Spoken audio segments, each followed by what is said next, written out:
ವ್ಯಕ್ತಿಗಳಲ್ಲೇ ಯಾರು ಶ್ರೇಷ್ಠ ಅನ್ನೋ ವಿಷಯವನ್ನ ಋಷಿಮುನಿಗಳು ತಿಳಿದುಕೊಂಡ್ರು.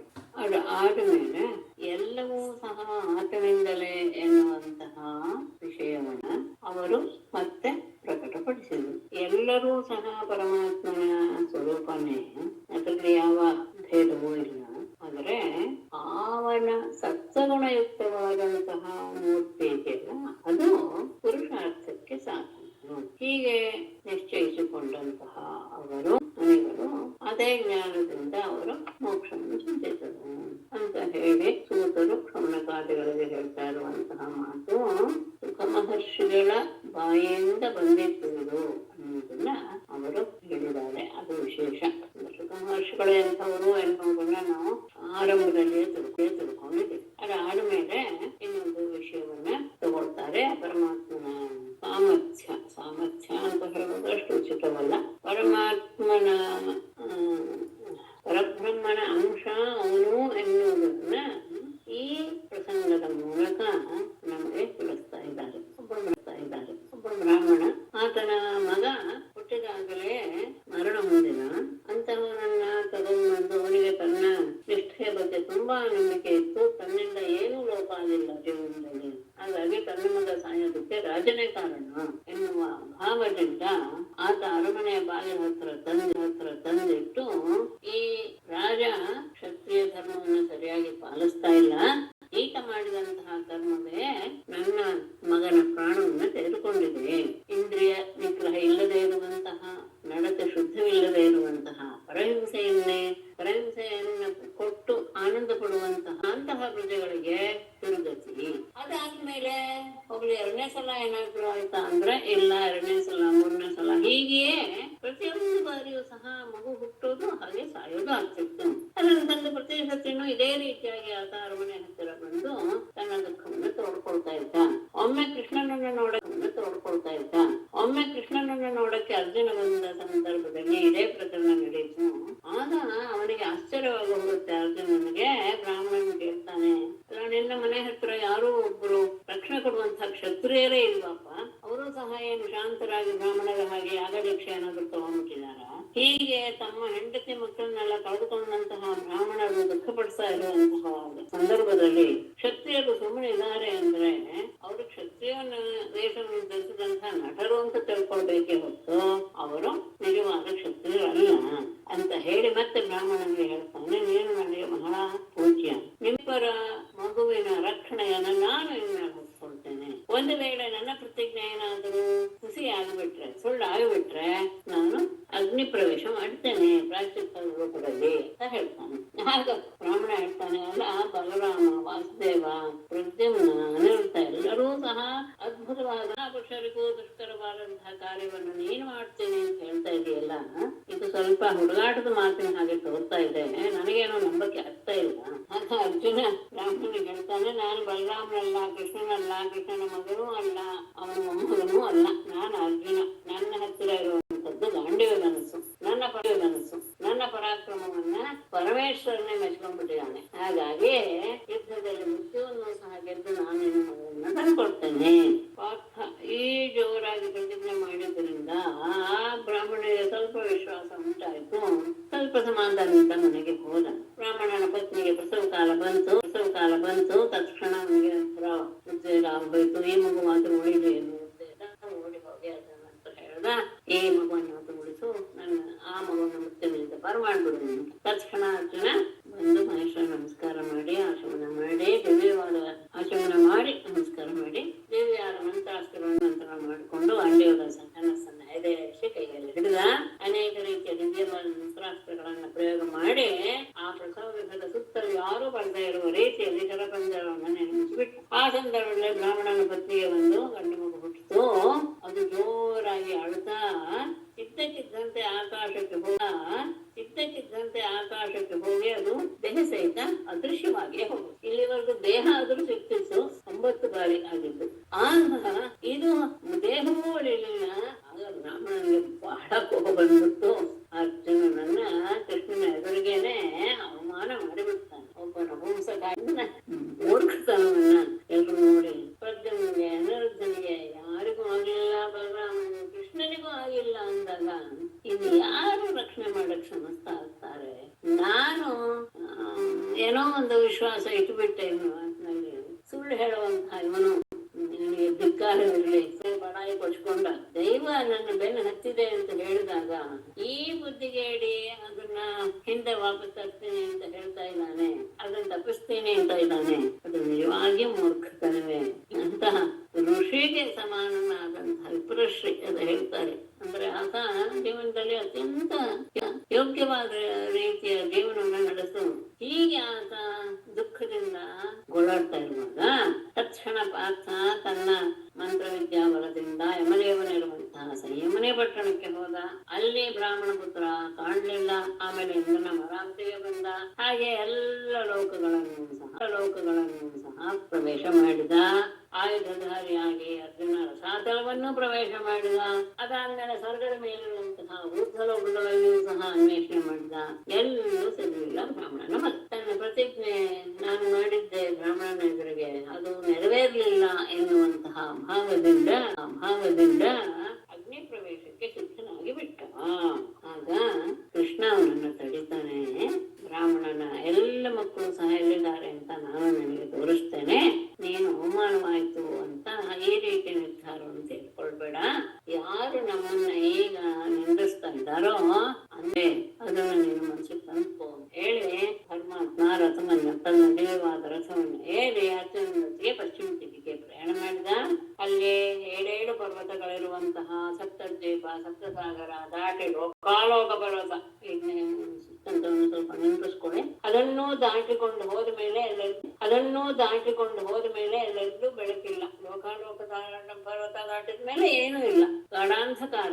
ಅಂತಹ ಪ್ರದೇಶಕ್ಕೆ ನುಗ್ಗಿದ. ಅಂತಹ ಸಂದರ್ಭದಲ್ಲಿ ಆ ಕತ್ತಲೆಯಲ್ಲಿ ಕೃಷ್ಣನ ರಥದ 4 ಚೈತ್ಯ ಸುಗ್ರೀವ ಮೇಘಪುಷ್ಪ ವಲಾಹಕ ಎನ್ನುವ ಕುದುರೆಗಳು ಅಲ್ಲಿ ಹೆಂಗ್ ಹೋಗೋದು ಅಂತ ಗೊತ್ತಾಗ್ಲಿಲ್ಲ.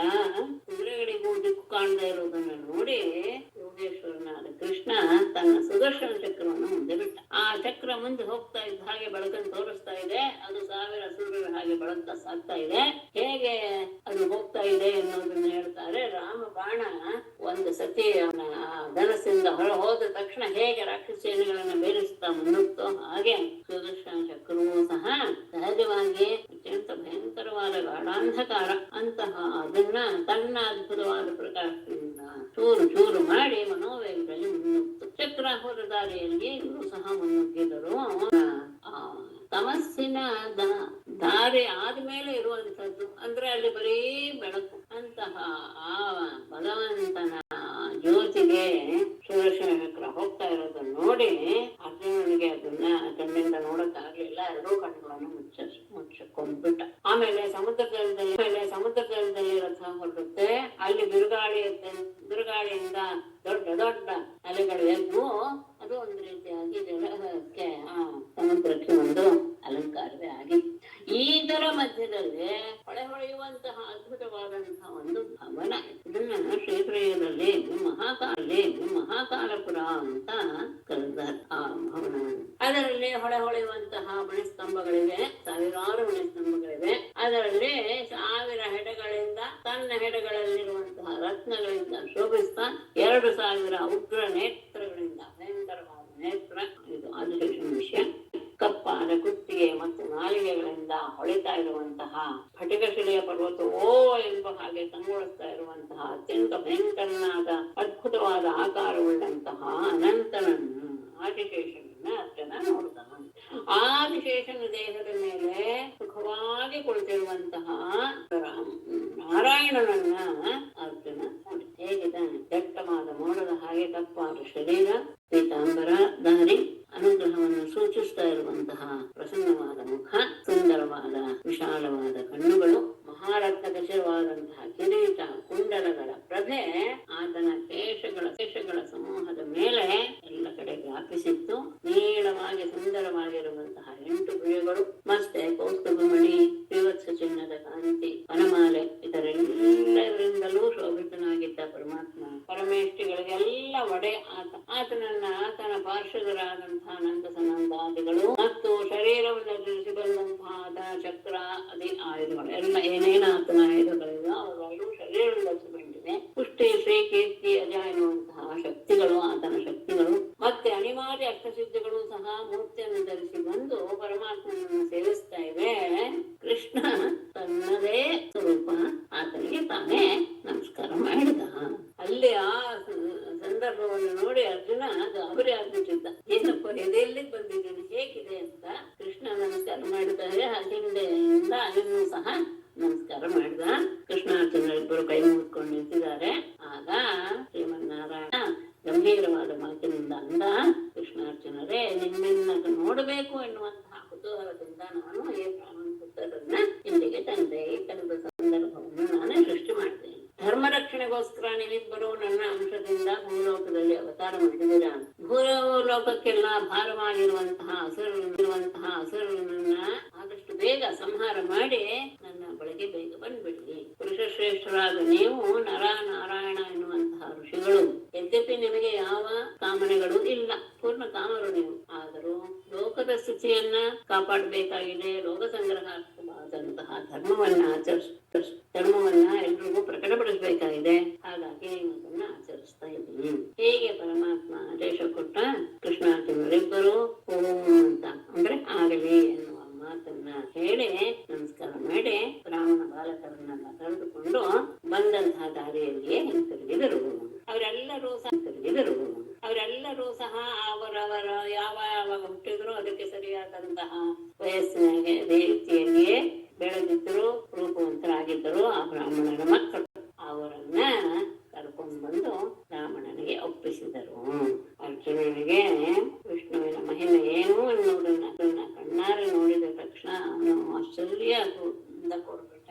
ಅವನಿಗೆ ಆ ಕ್ಷಣದಲ್ಲಿ ಅನಿಸುತ್ತೆ, ಮನುಷ್ಯರಲ್ಲಿ ಏನಾದರೂ ಒಂದು ಸಾಮರ್ಥ್ಯ ಇದೆ, ಅವರೇನೋ ಸಾಧಿಸ್ತಾ ಇದ್ದಾರೆ ಜೀವನದಲ್ಲಿ ಅಂದ್ರೆ ಅದು ಭಗವಂತನ ಅನುಗ್ರಹದಿಂದಲೇ ಬಂದಿದೆ ಅಂತ ಪರಿಪೂರ್ಣವಾಗಿ ಮನಸ್ಸಿನಲ್ಲಿ ನಿರ್ಧಾರ ಮಾಡಿ ಕೃಷ್ಣ ಈ ರೀತಿ ಅನೇಕ ಮಹಿಮೆಗಳನ್ನ ತೋರಿಸ್ತಾ ಲೌಕಿಕವಾದಂತಹ ವಿಷಯ ಸುಖಗಳನ್ನ ಎಲ್ಲರಿಗೂ ಕಾಣುವ ರೀತಿಯಲ್ಲಿ ಅನುಭವಿಸ್ತಾ ಉತ್ತಮವಾದಂತಹ ಹಲವಾರು ಯಾಗಗಳನ್ನು ಸಹ ನಡೆಸಿದ. ಹೇಗೆ ದೇವೇಂದ್ರ ಸರಿಯಾದ ಕಾಲದಲ್ಲಿ ಮಳೆಯನ್ನ ಸುರಿಸಿ ಪ್ರಜೆಗಳ ಸಂತೋಷಕ್ಕೆ ಕಾರಣ ಆಗ್ತಾನೋ, ಅವರ ಅಭಿಲಾಷಗಳನ್ನೆಲ್ಲ ಪೂರೈಸ್ತಾನೋ, ಹಾಗೆಯೇ ಭಗವಂತನು ಸಹ ಬ್ರಾಹ್ಮಣ ಮೊದಲಾದಂತಹ ಎಲ್ಲ ಪ್ರಜೆಗಳಿಗೂ ಕಾಲಕ್ಕೆ ಸರಿಯಾಗಿ ಅವರ ಇಷ್ಟಾರ್ಥಗಳನ್ನೆಲ್ಲ ನಡೆಸ್ಕೊಡ್ತಾ ಇದ್ದ.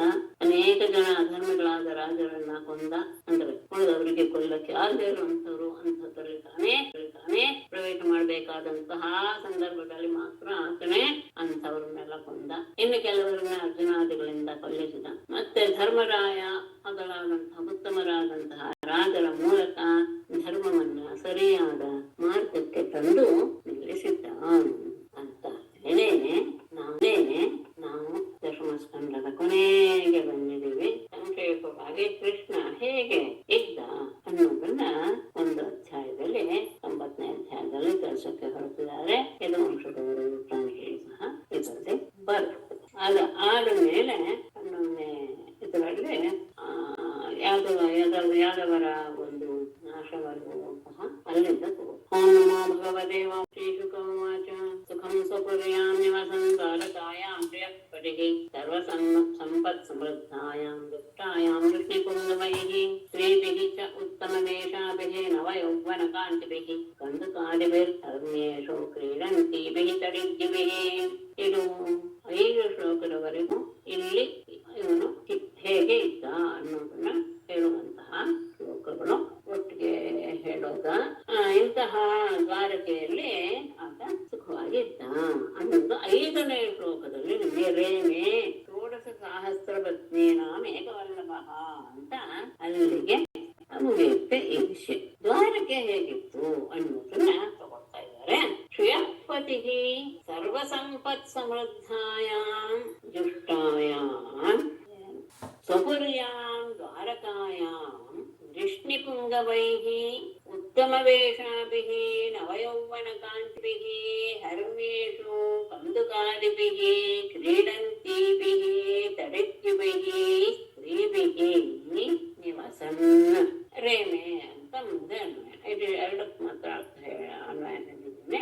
ಮುಂದೆ ಹೇಗಿತ್ತು ದ್ವಾರಕೆ ಅನ್ನೋದು ಹೇಳ್ತಾರೆ. ಇವರು ಹೀಗೆ ಆನಂದದಿಂದ ಇದ್ದ.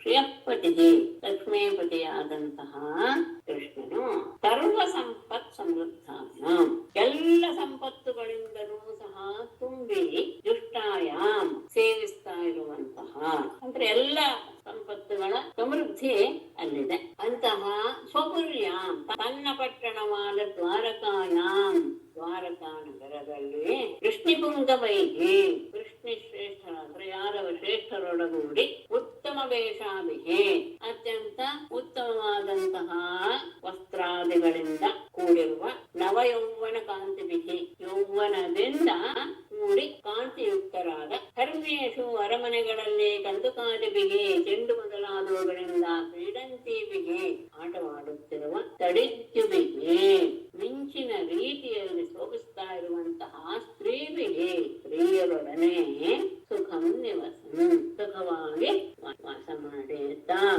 ಇದ್ದ ಅಂತ ಮುಂದೆ ಅನ್ವಯ. ಮತ್ತೆ ಅದೇಗಿತ್ತು ದ್ವಾರಕಾನಗರ ಅಂತ ಮತ್ತೆ ವಿವರಿಸ್ತಾರೆ. ಅಂದರೆ ಅವನದೇ ಪಟ್ಟಣ ದ್ವಾರಕ, ಅದು ಯಾವ ರೀತಿಯಲ್ಲಿಯೂ ಸಹ ಅದು ಕುಂದು ಅನ್ನೋದು ಇಲ್ಲವೇ ಇಲ್ಲ, ಯಾವ ದೋಷವೂ ಇಲ್ಲ, ಎಲ್ಲ ರೀತಿಯ ಸಂಪತ್ತುಗಳಿಂದಲೂ ಸಮೃದ್ಧವಾಗಿದೆ. ಯಾದವ ವಂಶದವರು ಅತ್ಯಂತ ಶ್ರೇಷ್ಠರಾದವರು ಅವರ ಜೊತೆಗೆ ಅವನ ಅಂತಃಪುರದಲ್ಲಿ ನವಯೌವನದಿಂದ ಬೀಗ್ತಾ ಇರುವಂತಹ ಉತ್ತಮವಾದ ವೇಷಭೂಷಣವನ್ನು ಧರಿಸಿರುವಂತಹ ಸ್ತ್ರೀಯರು ಮಿಂಚುಗಳ ಹಾಗೆ ಶೋಭಿಸ್ತಾ ಇದ್ದಾರೆ. ಅಂಥವರ ಜೊತೆಗೆ ಸುಖವಾಗಿ ವಾಸ ಮಾಡ್ತಾ ಇದ್ದಾನೆ. ಆ ದ್ವಾರಕಾ ನಗರ ನಿತ್ಯಂ ಸಂಕುಲ ಮಾರ್ಗಾಯಾಂ ಮದಚ್ಯುದ್ಭಿಃ ಮದಂಗಜೈಃ ಸಲಂಕೃತೈಃ ಪುಟೈರಶ್ವೈಃ ರಥೈಶ್ಚ ಕನಕೋಜ್ವಲೈಃ ಉದ್ಯಾನ ಉಪವನಾಢ್ಯಾಯಾಂ ಪುಷ್ಪಿತದ್ರುಮರಾಜಿಷು ನಿರ್ವಿಶದ್ವೃಂದವಿಹಗೈಃ ನಾದಿತಾಯಾಂ ಸಮಂತತಃ ರೇಮೇ ಷೋಡಶಸಹಸ್ರಪತ್ನೀನಾಮೇಕವಲ್ಲಭಃ ತಾವತ್ ವಿಚಿತ್ರರೂಪೋऽಸೌ ತರ್ಕೇಷು ಮಹರ್ಧಿಷು. ನಾಲ್ಕನೇದಿಂದ ಮೂರನೇದಕ್ಕೆ ಬರ್ತೀನಿ.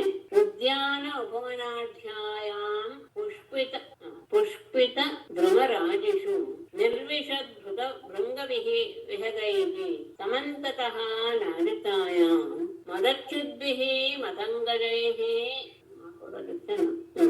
ಸಲಂಕೃತೈಃ ಭಟೈಃ ಕನಕೋಜ್ವಲೈಃ ರಥೈಃ ಅಶ್ವೈಃ ಚ ನಿತ್ಯಂ ಸಂಕುಲ ಮಾರ್ಗಾಯಾಂ ಷೋಡಶ ಸಹಸ್ರಪತ್ನೀನಾಂ ಏಕವಲ್ಲಭಃ ತಾವತ್ ವಿಚಿತ್ರರೂಪಃ ಅಸೌ ಸದ್ಗೇಹೇಷು ಮಹರ್ಧಿಷು ರೇಣೆ. ಉದ್ಯಾನ ಉಪವನಾಢ್ಯಾಯಾಂ, ಉದ್ಯಾನ ಮತ್ತು ಉಪವನ ಇವುಗಳಿಂದ, ಉದ್ಯಾನ ಅಂದ್ರೆ ದೊಡ್ಡ ದೊಡ್ಡವರು ರಾಜರ ಎಲ್ಲ ಓಡಾಡುವಂತಹ ಅವರಿಗೆ ಧರಿಸುವಂತಹದ್ದು ಉದ್ಯಾನ. ಉಪವನ ಅಂದ್ರೆ ಉಳಿದ ಪ್ರಜೆಗಳು ವಿಹರಿಸುವಂತಹದ್ದು, ಎಲ್ಲರೂ ಸಂಚರಿಸಬಹುದಾದದ್ದು ಉಪವನ. ಹಾಗೆ ಉದ್ಯಾನ ಮತ್ತು ಉಪವನ ಇವುಗಳಿಂದ ಕೂಡಿರುವ ಪುಷ್ಪಿತ ಧ್ರುವರಾಜಿಷು, ಎಲ್ಲ ಮರಗಳು ಸಹ ಗುಂಪಾಗಿ ಹೂಗಳನ್ನು ಬಿಟ್ಟಿವೆ.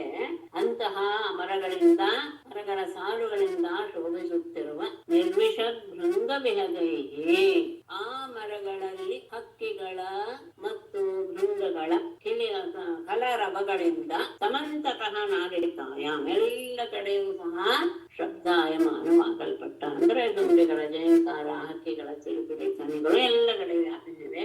ಮತ್ತೆ ಮದಚ್ಯುದ್ಭಿಃ ಮದಂಗಜೈಃ, ಮರವನ್ನು ಸುರಿಸುತ್ತಿರುವ, ಇದನ್ನು ಸಹ ಉತ್ತಮವಾದಂತಹ ಆನೆಗಳ ಲಕ್ಷಣ. ಅದಕ್ಕೋಸ್ಕರ ಇತರ ಶಬ್ದಗಳು ಅಂತ ಹೇಳ್ತಾರೆ. ಮದಗಳನ್ನ ಸುರಿಸ್ತಾ ದೊಡ್ಡ ದೊಡ್ಡ ಆನೆಗಳಿಂದ, ಮದ್ದಾನೆಗಳಿಂದ, ಮತ್ತೆ ಸಲಂಕೃತೈಹಿ ಚೆನ್ನಾಗಿ ಅಲಂಕರಿಸಿಕೊಂಡಂತಹ ಭಟೈಹಿ ಭಟರಿಂದಲೂ, ಕನಕೋಜ್ವಲೈಹಿ ಸುವರ್ಣಾಲಂಕೃತವಾದಂತಹ ರಥೈಹಿ ರಥಗಳಿಂದಲೂ, ಅಶ್ವೈಹಿ ಅಶ್ವಗಳಿಂದಲೂ, ನಿತ್ಯಂ ಯಾವಾಗಲೂ ಸಹ ಸಂಕುಲ ಮಾರ್ಗಾಯಾಂ ಆ ಬೀದಿಗಳು ಯಾವಾಗಲೂ ಇಂತಹವುಗಳಿಂದಲೇ ಕೂಡಿರುವಂತ ರಥಗಳು, ಅಶ್ವಗಳು ಮತ್ತಾನೆಗಳು ಇವುಗಳು ಇವೆ. ಒಂದೊಂದು ಸಹ ಅತ್ಯಂತ ಅದ್ಭುತವಾದಂತಹ ಉತ್ತಮವಾದಂತಹದ್ದು. ಅಂತಹ ಅವುಗಳಿಂದ ಯಾವಾಗಲೂ ಮಾರ್ಗಗಳು ತುಂಬಿರುವಂತಹ ಅಲ್ಲಿ ದ್ವಾರಕಾಯ ಷೋಡಶ ಸಹಸ್ರ ಪತ್ನಿನ 16,000 ಪತ್ನಿಯರಿಗೆ ಏಕವಲ್ಲಭ ಒಬ್ಬನೇ ಪ್ರಾಣವಲ್ಲಭನಾದಂತಹ ಅಷ್ಟೇ ಅಲ್ಲ ತಾವತ್ ವಿಚಿತ್ರ ರೂಪ ಅಸೋ ಅಷ್ಟೇ 16,000 ರೀತಿಯಲ್ಲೇ ಬೇರೆ ಬೇರೆ ವೇಷಗಳನ್ನು ಧರಿಸಿರುವಂತಹ ಅಸೋ ಕೃಷ್ಣನು ತದ್ಗೇಹೇಶು ಮಹರ್ಷಿಷು ಅವರ ಮನೆಗಳಲ್ಲಿ ಅತ್ಯಂತ ವೈಭವೋಪೇತವಾದಂತಹ ಆ ಮನೆಗಳಲ್ಲಿ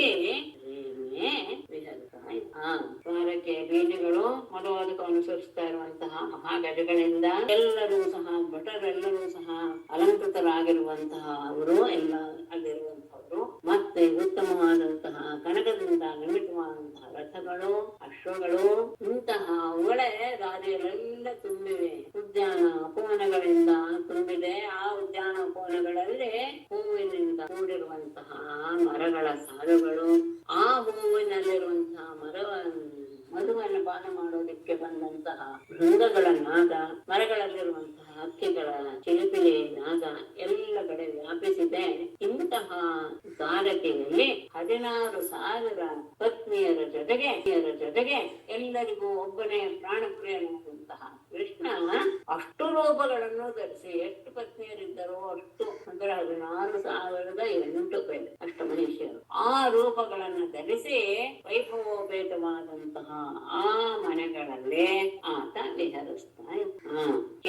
ಅವರ ಜೊತೆಗೆ ಅವನು ಹೇಗೆ ವ್ಯವಹಾರ ಮಾಡ್ತಾ ಇದ್ದ? ಪ್ರೋತ್ಫಲ್ಲೋತ್ಫಲ ಫಲ್ಲಾರ ಕುಮುದಾಂಭೋಜರೇಣುಭಿಃ ವಾಸಿತಾಮಲತೋಯೇಷು ಪೂಜದ್ವಿಜ ಕುಲೇಷು ಚ ವಿಜಹಾರ ವಿಗಾಹ್ಯಾಂಭಃ ಹೃದಿನೇಷು ಮಹೋದಯಃ ಕುಚಕುಂಕುಮಲಿಪ್ತಾಂಗಃ ಪರಿರಬ್ಧಶ್ಚ ಯೋಷಿತಾ ಪ್ರೋತ್ಫುಲ್ಲ ಉತ್ಪಲ ಕಲ್ಲಾರ ಕುಮುದಾಂಭೋಜರೇಣುಭಿಃ ವಾಸಿತ ಅಮಲತೋಯೇಷು ಕೂಜದ್ವಿಜಕುಲೇಷು ಹೃದಿನೇಷು ಅಂಭಃ ವಿಗಾಹ್ಯ ಮಹೋದಯಃ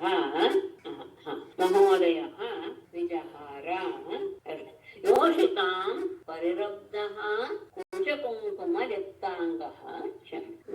ಸೇರಿಸ್ತೀನಿ, ಹೇಳಿಬಿಟ್ಟೆ ಜಹಾರ ಅಂತ, ಅದು ಬೇಕಾದ್ರೆ ತಗೋ. ಪ್ರೋತ್ಫುಲ್ಲ ಉತ್ಪಲ ಅರಳಿದ ಕನ್ನೈಡಿಲೆ, ಕಲ್ಲಾರ ಅಂದ್ರೆ ಬಿಳಿಯಾದ ಒಂದು ನೀರಿನ ಜಲಪುಷ್ಪ, ಕುಮುದ ಅಂಭೋಜ ಬಿಳಿಯಾದ ನೈದಿಲೆ, ಅವು ಕುಮುದ ಅಂದ್ರೆ ಬಿಳಿಯಾದ ನೈದಿಲೆ ಮತ್ತು ಅಂಬೋಜ ರೇಣುಬಿಗೆ ಆ ತಾವರೆ ಹೂಗಳ ಆ ಪರಾಗದ ಧೂಳುಗಳಿಂದ ವಾಸಿತ ಅಮಲತೋಯೇಷು ಸುಗಂಧವಾಗಿ ಮಾಡಲ್ಪಟ್ಟಂತಹ ಸ್ವಚ್ಛವಾದ ಆ ನೀರುಗಳಲ್ಲಿ, ಅಂದ್ರೆ ಜಲಾಶಯಗಳಲ್ಲಿ ಅಂತ ಅರ್ಥ.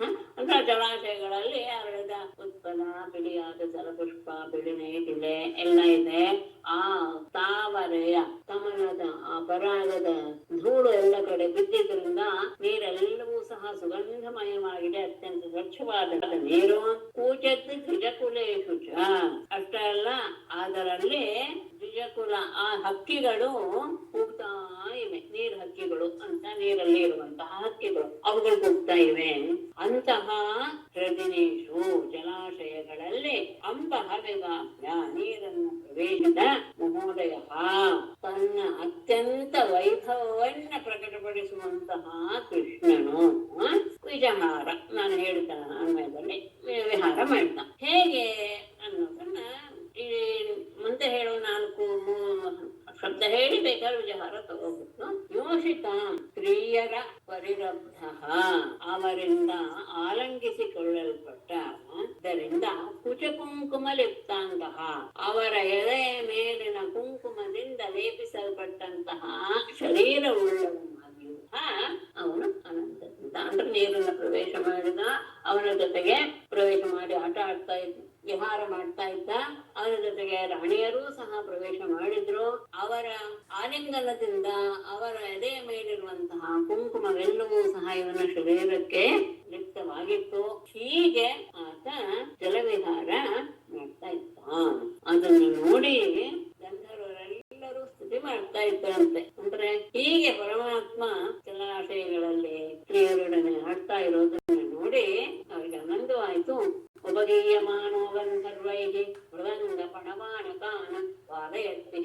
ವೀಣಾಂ ಸೂತಮಾಗಧವಂದಿಭಿಃ ಗಂಧರ್ವೈಃ ಉಪಗೀಯಮಾನಃ ಮೃದಂಗಪಣವಾನಕಾನ್ ವಾದಯದ್ಭಿಃ ಮುದಾ ಅಣಕಾನ್ ಗಂಧರ್ವೈಃ ಉಪಗೀಯಮಾನಃ ಸೂತಮಾಗಧವಂದಿಭಿಃ ಮುದಾ ಮೃದಂಗಪಣವ ಆನಕಾನ್ ವೀಣಾಂ ವಾದಯದ್ಭಿಃ. ಒಬ್ಬರೊಬ್ಬರದು ಒಂದೊಂದು ಇವರೇ ಎಲ್ಲಾರು ಮಾಡಿದ್ರು ಅಂತ ಅಲ್ಲ, ಅಂದ್ರೆ ಆ ವ್ಯಕ್ತಿಗಳು ಇದ್ರು ಅಂತ ಇಟ್ಟುಕೊಳ್ಬೇಕು. ಗಂಧರ್ವೈಹಿ ಉಪಗೀಯಮಾನಃ, ಗಂಧರ್ವರೆಲ್ಲರೂ ಸಹ ಕೃಷ್ಣನ ಚರಿತ್ರೆಯನ್ನ ಹೊಗಳಿ ಹಾಡ್ತಾ ಇದ್ದಾರೆ. ಹಾಗೇನೆ ಸೂತ ಮಾಗಧ ಬಂದಿಬಿಹಿ, ಸೂತರು ಮಾಗಧರು ಬಂದಿಗಳು ಇವರೆಲ್ಲರೂ ಸಹ ಮುದಾ ಬಹಳ ಸಂತೋಷದಿಂದ ಅವರು ಹಾಡ್ತಾ ಇದ್ದಾರೆ. ಹಾಗೆ ಮೃದಂಗ ಪಣವ ಆನಕಾನ್, ಮೃದಂಗ ತಮಟೆ ನಗಾರಿ ಇವೆಲ್ಲವನ್ನೂ ಸಹ ವಾದಯದ್ಭಿಹಿ ಅದನ್ನ ನುಡಿಸ್ತಾ ಅದನ್ನ ಬಾರಿಸ್ತಾ ವೀಣಾಂ ವಾದಯದ್ಭಿಹಿ ವೀಣೆಗಳನ್ನು ಕೆಲವರು ನುಡುತ್ತಾ ಇದ್ದರು. ಆ ಸಂದರ್ಭದಲ್ಲಿ ಗಂಧರ್ವರೆಲ್ಲರೂ ಸಹ ಸೂತಮಾಗದ ವಂದಿಗಳು ಎಲ್ಲರೂ ಸಹ ಕೃಷ್ಣನನ್ನ ಹೊಗಳಿ ಹಾಡ್ತಾರೆ. ಮೃದಂಗ ತಮಟೆ ನಗಾರಿ ಮಲ್ಲಾದವನ್ನ ಸಂತೋಷದಿಂದ ಬಾರಿಸ್ತಾ ವೀಣೆಯನ್ನು ಸಹ ನುಡಿಸ್ತಾ ಇದ್ದಾರೆ. ಆಗ ಹೇಗೆ ಆತ ಇದ್ದ ಆ ಜನದಲ್ಲಿ ಅಂದ್ರೆ ಶಿಕ್ಷ್ಯಮಾನೋ ಅಚ್ಯುತಸ್ತಾಭಿಃ ಹಸಂತಿ ವಿಸ್ಮ ರೇಚಕೈಃ ಪ್ರತಿಷಿಂಚನ್ ವಿಚಿಕ್ರೀಡೆ ಯಕ್ಷೀಭಿಃ ಯಕ್ಷರಾಡಿವ ಯಕ್ಷೀಭಿಃ ಯಕ್ಷರಾಟ್ ಇವ ಹಸಂತಿಭಿಃ ತಾಭಿಃ ರೇಚಕೈಃ ಶಿಕ್ಷ್ಯಮಾನಃ ಅಚ್ಯುತಃ ಪ್ರತಿಷಿಂಚನ್ ವಿಚಿಕ್ರೀಡೆ ಯಕ್ಷೀಭಿಃ ಯಕ್ಷರಾಟ್ ಇವ. ಯಕ್ಷಿಯರು ಯಕ್ಷರಾಜನಾದ ಕುಬೇರನ ಜೊತೆಗೆ ಹೇಗೆ ಆನಂದದಿಂದ ವಿಹರಿಸ್ತಾರೋ ಆ ರೀತಿಯಾಗಿ ಹಸಂತಿಭಿಃ ತಾಭಿಃ ನಗುತ್ತಾ ಇರುವಂತಹ ಕೃಷ್ಣನ ಪತ್ನಿಯರಿಂದ ರೇಚಕೈಗೆ, ರೇಚಕ ಅಂತ ಹೇಳಿದ್ರೆ ನೀರ್ಗೊಳವೆ ಅಂತ ಹೇಳ್ತಾರೆ. ಅಂದ್ರೆ ನೀರನ್ನ ಹೇಗೆ ಸಿಂಪಡಿಸೋದು ತಗೊಂಡು ಹೇಗೆ ಇನ್ನೊಬ್ಬರ ಮೇಲೆ ಎರಚುವಂತಹ ಒಂದು ಯಂತ್ರದ ರೀತಿಯಲ್ಲಿರುವಂತಹ ನೀರ್ಗೊಳವೆ ಅಂತ ಹೇಳ್ತಾರೆ. ಅವುಗಳಿಂದ ಶಿಚ್ಯಮಾನ ಸಿಂಪಡಿಸಲ್ಪಟ್ಟಂತಹ ಅಚ್ಯುತ ಆ ಕೃಷ್ಣನು ಅವನು ಸಹ ಪ್ರತಿಸಿಂಚನ್ ಅವನು ಸಹ ಅದರಿಂದ ಅವರಿಗೆ ನೀರನ್ನೇ ಎರಚುತ್ತಾ ವಿಚಿಕ್ರೀಡೆ ಜಲಕ್ರೀಡೆಯನ್ನ ಆಟ ಆಡ್ತಾ ಇದ್ದ. ಜಲಕ್ರೀಡೆ ಆಡ್ತಿದ್ದ. ಕೃಷ್ಣನ ಪತ್ನಿಯರು ನಗುತ್ತಾ ಅವನ ಮೇಲೆ ಆ ನೀರ್ಗೊಳವೆಯಿಂದ ನೀರನ್ನ ಸಿಂಪಡಿಸ್ತಾ ಇದ್ರು. ಪ್ರತಿಯಾಗಿ ಕೃಷ್ಣನೂ ಸಹ ಅವರ ಮೇಲೆ ನೀರನ್ನ ಸಿಂಪಡಿಸ್ತಾ ಜಲ ಕ್ರೀಡೆಯನ್ನ ಎಲ್ಲರೂ ಆಡ್ತಾ ಇದ್ರು. ಹೇಗೆ ಮೇಡಮ್ ಅದು ರೇಚಕ ಇದ್ರೆ ಪಿಚಕಾರಿ ತರ ನೀರು ಪಿಚಕಾರಿ ಅಂತ ಇಟ್ಕೋಬಹುದು. ಈ ಇದ್ರಲ್ಲಿ ಹೋಳಿನಲ್ಲಿ ಹೋಳಿ ಅಂತ ದಾಮನ ಹಬ್ಬದಲ್ಲಿ ಮಾಡ್ತಾರಲ್ಲ ಅದನ್ನ ಇವನು ಸಹ ಹಾಗೆ ಅವರಿಗೆ ನೀರನ್ನ ಎರಸ್ತಾ ಆನಂದದಿಂದ ಜಲಕ್ರೀಡೆ ಆಡ್ತಾ ಇದ್ದ. ಆ ಸಂದರ್ಭದಲ್ಲಿ ಅವರು ಅತ್ಯಂತ ಸುಂದರರಾಗಿ ಕಾಣಿಸ್ತಾ ಇದ್ರು. ತಾಕ್ಲಿನ್ನ ವಸ್ತ್ರವಿರ್ತೋರುಜ ಪ್ರದೇಶಾಃ ಸಿಂಚಂತ್ಯ ಉದ್ಧತ ಗವರ ಪ್ರಸೂನಾಃ ಕಾಂತಸ್ಮರೇಚಕದಿಃ ರಷಯಾಪಗತ್ಯ ಜಾತಸ್ಮರೋತ್ಸವ ಲಸದ್ವದನಾ ವಿರೇಜುಃ ಕ್ಲಿನ್ನ ವಸ್ತ್ರವಿರ್ತೋರುಜ ಪ್ರದೇಶಾಃ ತಾಃ ಸಿಂಚಂತ್ಯಃ ಉದ್ಧತ ಬೃಹತ್ ಕವರ ಪ್ರಸೂನಾಃ ರೇಚಕ ಜಿಹೀರ್ಷಯಾ ಕಾಂತಂ ಉಪಗುಹ್ಯ ಜಾತಸ್ಮರೋತ್ಸವ ಲಸದ್ವದನಾಃ ವಿರೇಜುಃ ಸ್ಮ ಕ್ಲಿನ್ನ ವಸ್ತ್ರ ವಿವೃತ ಉರು ಕುಜ ಪ್ರದೇಶ. ಅವರು ನೀರಿನಿಂದ ಒದ್ದೆಯಾದಂತಹ ವಸ್ತ್ರಗಳ ಆ ನೀರಿನಿಂದ ಒದ್ದೆಯಾದ ವಸ್ತ್ರಗಳನ್ನು ಹೊಂದಿದಾಗ ಅವರ ಅವರ ಆ ದೇಹವೆಲ್ಲವೂ ಸಹ ತನ್ನ ಸೌಂದರ್ಯವನ್ನ ಪ್ರಕಟಪಡಿಸ್ತಾ ಇತ್ತು. ಅಂತಹ ಅವರು ಸಿಂಚಂತ್ಯ ಕೃಷ್ಣನ ಮೇಲೆ ನೀರನ್ನ ಎರಚ್ತಾ ಉದ್ಧತ ಬೃಹತ್ಕವರ ಪ್ರಸೂನಾಃ ಆ ಜಲಕ್ರೀಡೆಯ ಸಂದರ್ಭದಲ್ಲಿ ಎತ್ತೆತ್ತಿಗೆ ಎರಚ್ತಾ ಇದ್ದಾಗ ಅವರು ಮುಡಿಯಲ್ಲಿ ಧರಿಸಿದಂತಹ ಮೇಲೆತ್ತಿ ಕಟ್ಟಿದಂತಹ ಕೇಶಬಂಧದಿಂದ ಹೂಗಳೆಲ್ಲವೂ ಸಹ ಕೆಳಗೆ ಬೀಳ್ತಾ ಇದ್ದು. ಅಂತಹ ಸಂದರ್ಭದಲ್ಲಿ ರೇಚಕ ವಿಷಯ ಆತನ ಹತ್ತಿರುವಂತಹ ನೀರುಗೊಳವೆಯನ್ನ ಕಿತ್ಕೊಳ್ಬೇಕು ಎನ್ನುವಂತಹ ರೀತಿಯಲ್ಲಿ ಅವನನ್ನ ಎದುಕೊಂಡಾಗ ಕಾಂತಂ ಉಪಗುಹ್ಯ ಅವನನ್ನ ಆಲಂಗಿಸಿಕೊಂಡಾಗ ಜಾತ ಸ್ಮರ ಉತ್ಸವ ಲಸದ್ವದನಾಃ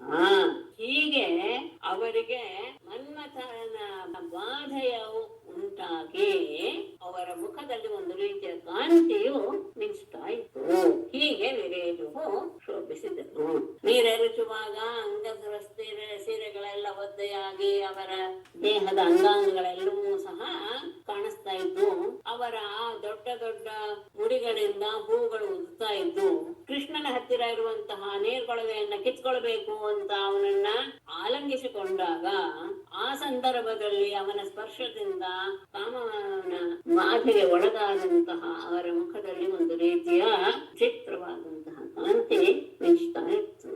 ಕೃಷ್ಣಸ್ತು ತತ್ಸ್ತನ ವಿಸರ್ಜಿತ ಕುಂಕುಮಸ್ರಕ್ ಕ್ರೀಡಾಭಿಷಂಗ ಘೃತ ಕುಂತಲ ವೃಂದಬಂಧಃ ಸಿಂಚನ್ಮುಹುರ್ಯುವತಿಭಿಃ ಪ್ರತಿಶಿಚ್ಯಮಾನಃ ರಮೇ ಕರ್ವೇಣುಭಿಃ ಇವ ಪತಿಃ ಪರೀತಃ. ಕೃಷ್ಣಃ ತು ತತ್ಸ್ತನ ವಿಸರ್ಜಿತ ಕುಂಕುಮಸ್ರಕ್ ಕ್ರೀಡಾಭಿಷಂಗದ್ಭುತ ಕುಂತಲ ವೃಂದಬಂಧಃ ಮುಹುಃ ಸಿಂಚನ್ ಯುವತಿಭಿಃ ಪರಿಶಿಚ್ಯಮಾನಃ ಕರೇಣುಭಿಃ ಪರೀತಃ ಇವ ಪತಿಃ ಇವ ರೇಮೇ. ಕೃಷ್ಣಸ್ತು ಆ ಕೃಷ್ಣನಾದನು ತತ್ಸ್ತನ ವಿಸರ್ಜಿತ ಕುಂಕುಮಸ್ರಕ್ ಅವರನ್ನು ಆಲಂಗಿಸಿಕೊಂಡಾಗ ಅವರ ಸ್ತನದಲ್ಲಿರುವಂತಹ ಕುಂಕುಮದಿಂದ ಈತನ ಹೂಮಾಲೆಯೂ ಸಹ ಕೆಂಪಾಗಿ ಬಿಟ್ಟಿತ್ತು. ಆ ಕೆಂಪಾದ ಆ ಹೂಮಾಲೆಯನ್ನು ಧರಿಸಿ ಕ್ರೀಡಾಭಿಷಂಕೃತ ಕುಂತಲ ವೃಂದಬಂಧ ಅಷ್ಟೇ ಅಲ್ಲ, ಆ ಜಲಕ್ರೀಡೆಯ ರಭದಲ್ಲಿ ಅವನ ಕೇಶದ ಬಂಧವು ಸಹ ಸಡಿಲಾಗಿ ಎಲ್ಲ ಕಡೆ ಕೇಶವಂಶ ಹರಡಿಕೊಳ್ತಾ ಇತ್ತು. ಹೀಗೆ ಮುಹುಹು ಮತ್ತೆ ಮತ್ತೆ ಸಿಂಚನ್ನ ಯುವತಿಯರಿಂದ ನೀರನ್ನ ಎಸೆಸ್ಕೊಳ್ತಾ ಇದ್ದಂತಹ ಮತ್ತೆ ಮತ್ತೆ ನೀರನ್ನ ಎರಚ್ತಾ ಯುವತಿಭಿಹಿ ಪ್ರತಿಶಿಚ್ಯಮಾನಃ ಮತ್ತೆ ಅವರಿಂದಲೂ ಸಹ ಎರಚಿಸಿಕೊಳ್ತಾ ಕರೇಣುಭಿಹಿ ಪರೀತಃ ಹೆಣ್ಣಾನೆಗಳಿಂದ ಸುತ್ತುವರೆದಿರುವ ಯುಹಪತಿ ಸಲಗವೋ ಗಜರಾಜನೋ ಎನ್ನುವಂತೆ ರೇಮೆ ಶೋಭಿಸಿದ. ಕೃಷ್ಣನ ಕೊರಳಲ್ಲಿರುವಂತಹ ಹೂಮಾಲೆಯೂ ಸಹ ಆ ಸ್ತ್ರೀಯರ ಆಲಂಗಿಸಿಕೊಂಡಾಗ ಅವರ ಕುಂಕುಮದಿಂದ ಯುಕ್ತವಾಗಿ ಕೆಂಪಾಗಿ ಕಾಣಿಸುತ್ತಿತ್ತು. ಆ ಜಲಕ್ರೀಡೆಯ ಆಡುವ ರಭಸದಲ್ಲಿ ಅವನ ಕೇಶದ ಬಂಧವು ಸಹ ಸಡಿಲಾಗಿ ತಲೆ ಕೂದಲು ಎಲ್ಲ ಕಡೆಗೆ ಹರಡು ಹೋಗ್ತಿತ್ತು. ಹೀಗೆ ಸ್ತ್ರೀಯರಿಗೆ ಇವನು ಸಹ ನೀರರಿಸ್ತಾ ಅವರಿಂದಲೂ ಸಹ ಎರಚಿಸಿಕೊಳ್ತಾ ಹೆಣ್ಣಾನೆಗಳಿಂದ ಸುತ್ತುವರಿದಂತಹ ಗಜರಾಜನ ಹಾಗೆ ಇವನು ವಿಹರಿಸಿದ. ಆದ್ಮೇಲೆ ನಟಾನಾಂ ನರ್ತಕೀನಾಂಚ ಗೀತವಾದ್ಯೋಪಜೀವಿನಾಂ ಕ್ರೀಡಾಲಂಕಾರ ವಾಸಾಂಸಿ ಕೃಷ್ಣೋದಾತ್ ತಸ್ಯ ಚ ಸ್ತ್ರಿಯಃ. ಗೀತವಾದ್ಯೋಪಜೀವಿನಾಂ ನಟಾನಾಂ ನರ್ತಕೀನಾಂಚ ಕೃಷ್ಣಃ ಕ್ರೀಡಾಲಂಕಾರ ವಾಸಾಂಸಿ ಅಟಾತ್ ತಸ್ಯ ಸ್ತ್ರಿಯಃ ಚ. ಅದು ಅಂತ ಸೇರಿಸ್ಕೊಳ್ಬೇಕು ಬಹುವಚನ. ಗೀತವಾದ್ಯ ಉಪಜೀವನ, ಗೀತವನ್ನ ಹೇಳ್ತಾ ವಾದ್ಯಗಳನ್ನ ನುಡಿಸ್ತಾ ಬದುಕುವಂತಹ ಉಪಜೀವ ಅಂದ್ರೆ ಅದೇ ಅವರ ವೃತ್ತಿ, ಅವರ ಬದುಕಿಗೆ ಆಶ್ರಯ. ಅಂತಹ ನಟಾನಾಂ ನರ್ತಕೀನಾಂಚ ನಳಿಗೂ ಮತ್ತು ನರ್ತಕಿಯರಿಗೂ ಕೃಷ್ಣನು ಕ್ರೀಡಾಲಂಕಾರ ವಾಸಾಂಸಿ ತಮ್ಮ ತಾವಾದಂತಹ ಸಂದರ್ಭದಲ್ಲಿ ಧರಿಸಿದಂತಹ ವಸ್ತ್ರ ಅಲಂಕಾರ ಎಲ್ಲವನ್ನೂ ಸಹ ಅವನು ಕೊಟ್ಟುಬಿಟ್ಟ. ತಸ್ಯ ಸ್ತ್ರೀಯ ಅವನ ಸ್ತ್ರೀಯರು ಸಹ ಪತ್ನಿಯರೂ ಸಹ ತಮ್ಮ ವಸ್ತ್ರಾಲಂಕಾರಗಳನ್ನ ಸರಿ ಕೊಟ್ಬಿಟ್ರು. ಅವರ ಜೀವನವೇ ಹೀಗೆ ನಡೆಯೋದು. ಗೀತೆಯನ್ನ ಹೇಳ್ತಾ ವಾದ್ಯ ನುಡಿಸ್ತಾ ಇನ್ನೊಬ್ಬರನ್ನು ಹೊಗಳ್ತಾ ಅವರು ಜೀವನ ನಡೆಸ್ತಾರೆ. ಅಂತಹ ನಟರಿಗೆ ಮತ್ತು ನರ್ತಕಿಯರಿಗೆ ಆ ಸಂದರ್ಭದಲ್ಲಿ ತಾವು ಧರಿಸಿದಂತಹ ಎಲ್ಲ ವಸ್ತ್ರಾಲಂಕಾರ ಎಲ್ಲವನ್ನೂ ಸಹ ಅವರಿಗೆ ಕೊಟ್ಟುಬಿಡ್ತಿದ್ದ ಕೃಷ್ಣ. ಅವನ ಪತ್ನಿಯರು ಸಹ ಹಾಗೆ ಕೊಡ್ತಾ ಇದ್ರು.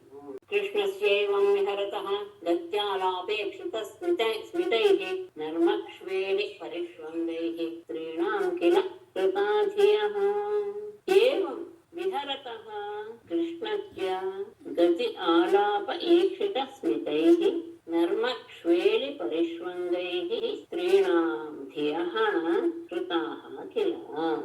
ಏವಂ ಈ ರೀತಿಯಾಗಿ ಕೃಷ್ಣ ವಿಹರತಃ ಕೃಷ್ಣಸ್ಯ ವಿಹಾರ ಮಾಡುತ್ತಿರುವಂತಹ ತಮ್ಮ ಪತ್ನಿಯರೊಡನೆ ವಿಹರಿಸುತ್ತಿರುವಂತಹ ಕೃಷ್ಣನ ಗತಿ ಆಲಾಪ ಈಕ್ಷಿತ ಸ್ಮಿತೈಹಿ ಅವನ ನಡಿಗೆ, ಅವನ ಮಾತು, ಅವನ ನೋಟ, ಅವನ ನಗು ಇವುಗಳಿಂದ ನರ್ಮ ಶ್ವೇಲಿ ಪರಿಷ್ವಂಗೈಹಿ ಅವನ ಹಾಸ್ಯ, ಅವನ ಕ್ರೀಡೆ ಮತ್ತು ಆಲಿಂಗನ ಪರಿಷ್ವಂಗ ಆಲಿಂಗನ ಇವುಗಳಿಂದ ಎಲ್ಲದರಿಂದಲೂ ಸಹ ಸ್ತ್ರೀಣಾಂಧಿಯ ಆ ಸ್ತ್ರೀಯರ ಮನಸ್ಸು ಕೃತಾಕಿಲ. 3 ಹೊತ್ತು ಆತನ ಯಾವಾಗ್ಲೂ ಆತನ ಆ ನಡಿಗೆ, ಅವನ ಮಾತು, ಅವನ ನೋಟ, ಹಾಸ್ಯ, ನಗು, ಅವನು ತಮ್ಮ ಬಗ್ಗೆ ಮಾತಾಡ್ತಾ ಇದ್ದಂತಹ ಹಾಸ್ಯದ ಮಾತುಗಳು, ಕ್ರೀಡೆ, ಆಲಿಂಗನ, ಇವುಗಳಿಂದ ಎಲ್ಲ ಅವರ ಮನಸ್ಸು ಪೂರ್ತಿಯಾಗಿ ಕೃಷ್ಣನನ್ನ ಹೊಂದಿಬಿಟ್ಟಿದ್ದು. ಅವರ ಮನಸ್ಸು ಕೃಷ್ಣನಿಂದ ಅಪಹರಿಸಲ್ಪಟ್ಟಿದ್ದವು. ಅಂದ್ರೆ ಅವರ ಸ್ವಾಧೀನದಲ್ಲಿಯೇ ಇರಲಿಲ್ಲ, ಬುದ್ಧಿ ಎಲ್ಲ ಕೃಷ್ಣನಿಗೆ ಕಳಿಸ್ಬಿಟ್ಟಿದ್ರು. ಆಗ ಅವರು ಯಾವಾಗಲೂ ಅರವಿಂದನನ್ನೇ ಅರವಿಂದಾಕ್ಷನಾದಂತಹ ಕೃಷ್ಣನನ್ನೇ ನೆನೆಸ್ತಾ ಇದ್ದಿದ್ರಿಂದ ಒಬ್ಬೊಬ್ರು ಒಂದೊಂದು ರೀತಿಯಾಗಿ, ಅಂದ್ರೆ ಅವನು ಇಲ್ಲದೆ ಇರುವಾಗಲೂ ಸಹ ಒಂದೊಂದು ರೀತಿಯಾಗಿ ಹಲುಬ್ತಾ ಇದ್ರು. ಹಲಬೋದು ಅಂತ ಇದೆ ಒಂದು ಶಬ್ದ, ಅದು ಕನ್ನಡದಲ್ಲಿ ವಿಶೇಷವಾಗಿ ಇತ್ತೀಚಿನ ಬಳಕೆ ಇದೆ, ಅದು ಗೊತ್ತಿಲ್ಲ. ಹಲಬೋದು ಅಂದ್ರೆ ತಮ್ಮ ಮನಸ್ಸಿಗೆ ಏನೇನು ತೋರಿಸುತ್ತೆ ಎಲ್ಲವನ್ನೂ ಹೇಳೋದು, ಅದಕ್ಕೊಂದು ಸಂಬಂಧ ಇರಬೇಕು ಅಂತ ಏನು ಇಲ್ಲ, ಅದನ್ನ ಹೇಳ್ತಾರೆ. ಊತುರ್ಮುಕುಂದೈಕಧಿಯೋ ಅಗಿರಹ ಉನ್ಮತ್ತವಜ್ಜಡಂ, ಊತುರ್ಮುಕುಂದೈಕಧಿಯೋ ಅಗಿರ ಉನ್ಮತ್ತವಜ್ಜಡಂ ಚಿಂತಯಂತೋ ಅರವಿಂದಾಕ್ಷಂ ತಾನಿಮೇ ಗತತಃ ಶೃಣು. ಅವ್ರು ಹೇಗೆ ಹೇಳ್ತಾ ಇದ್ರು ಅದು ನಾನು ನಿನಗೆ ಹೇಳ್ತೀನಿ ಕೇಳು ಅಂತ ಶುಕರು ಪರೀಕ್ಷಿತನಿಗೆ ಹೇಳ್ತಾರೆ. ಮುಕುಂದೈಕಧಿಯ ಅಗಿರಹ ಉನ್ಮತ್ತವತ್ ಅರವಿಂದಾಕ್ಷಂ ಚಿಂತಯಂತ್ಯಃ ಜಡಂ ಊಚುಹು ತಾನೇ ಗದತಃ ಮೇ ಶೃಣು.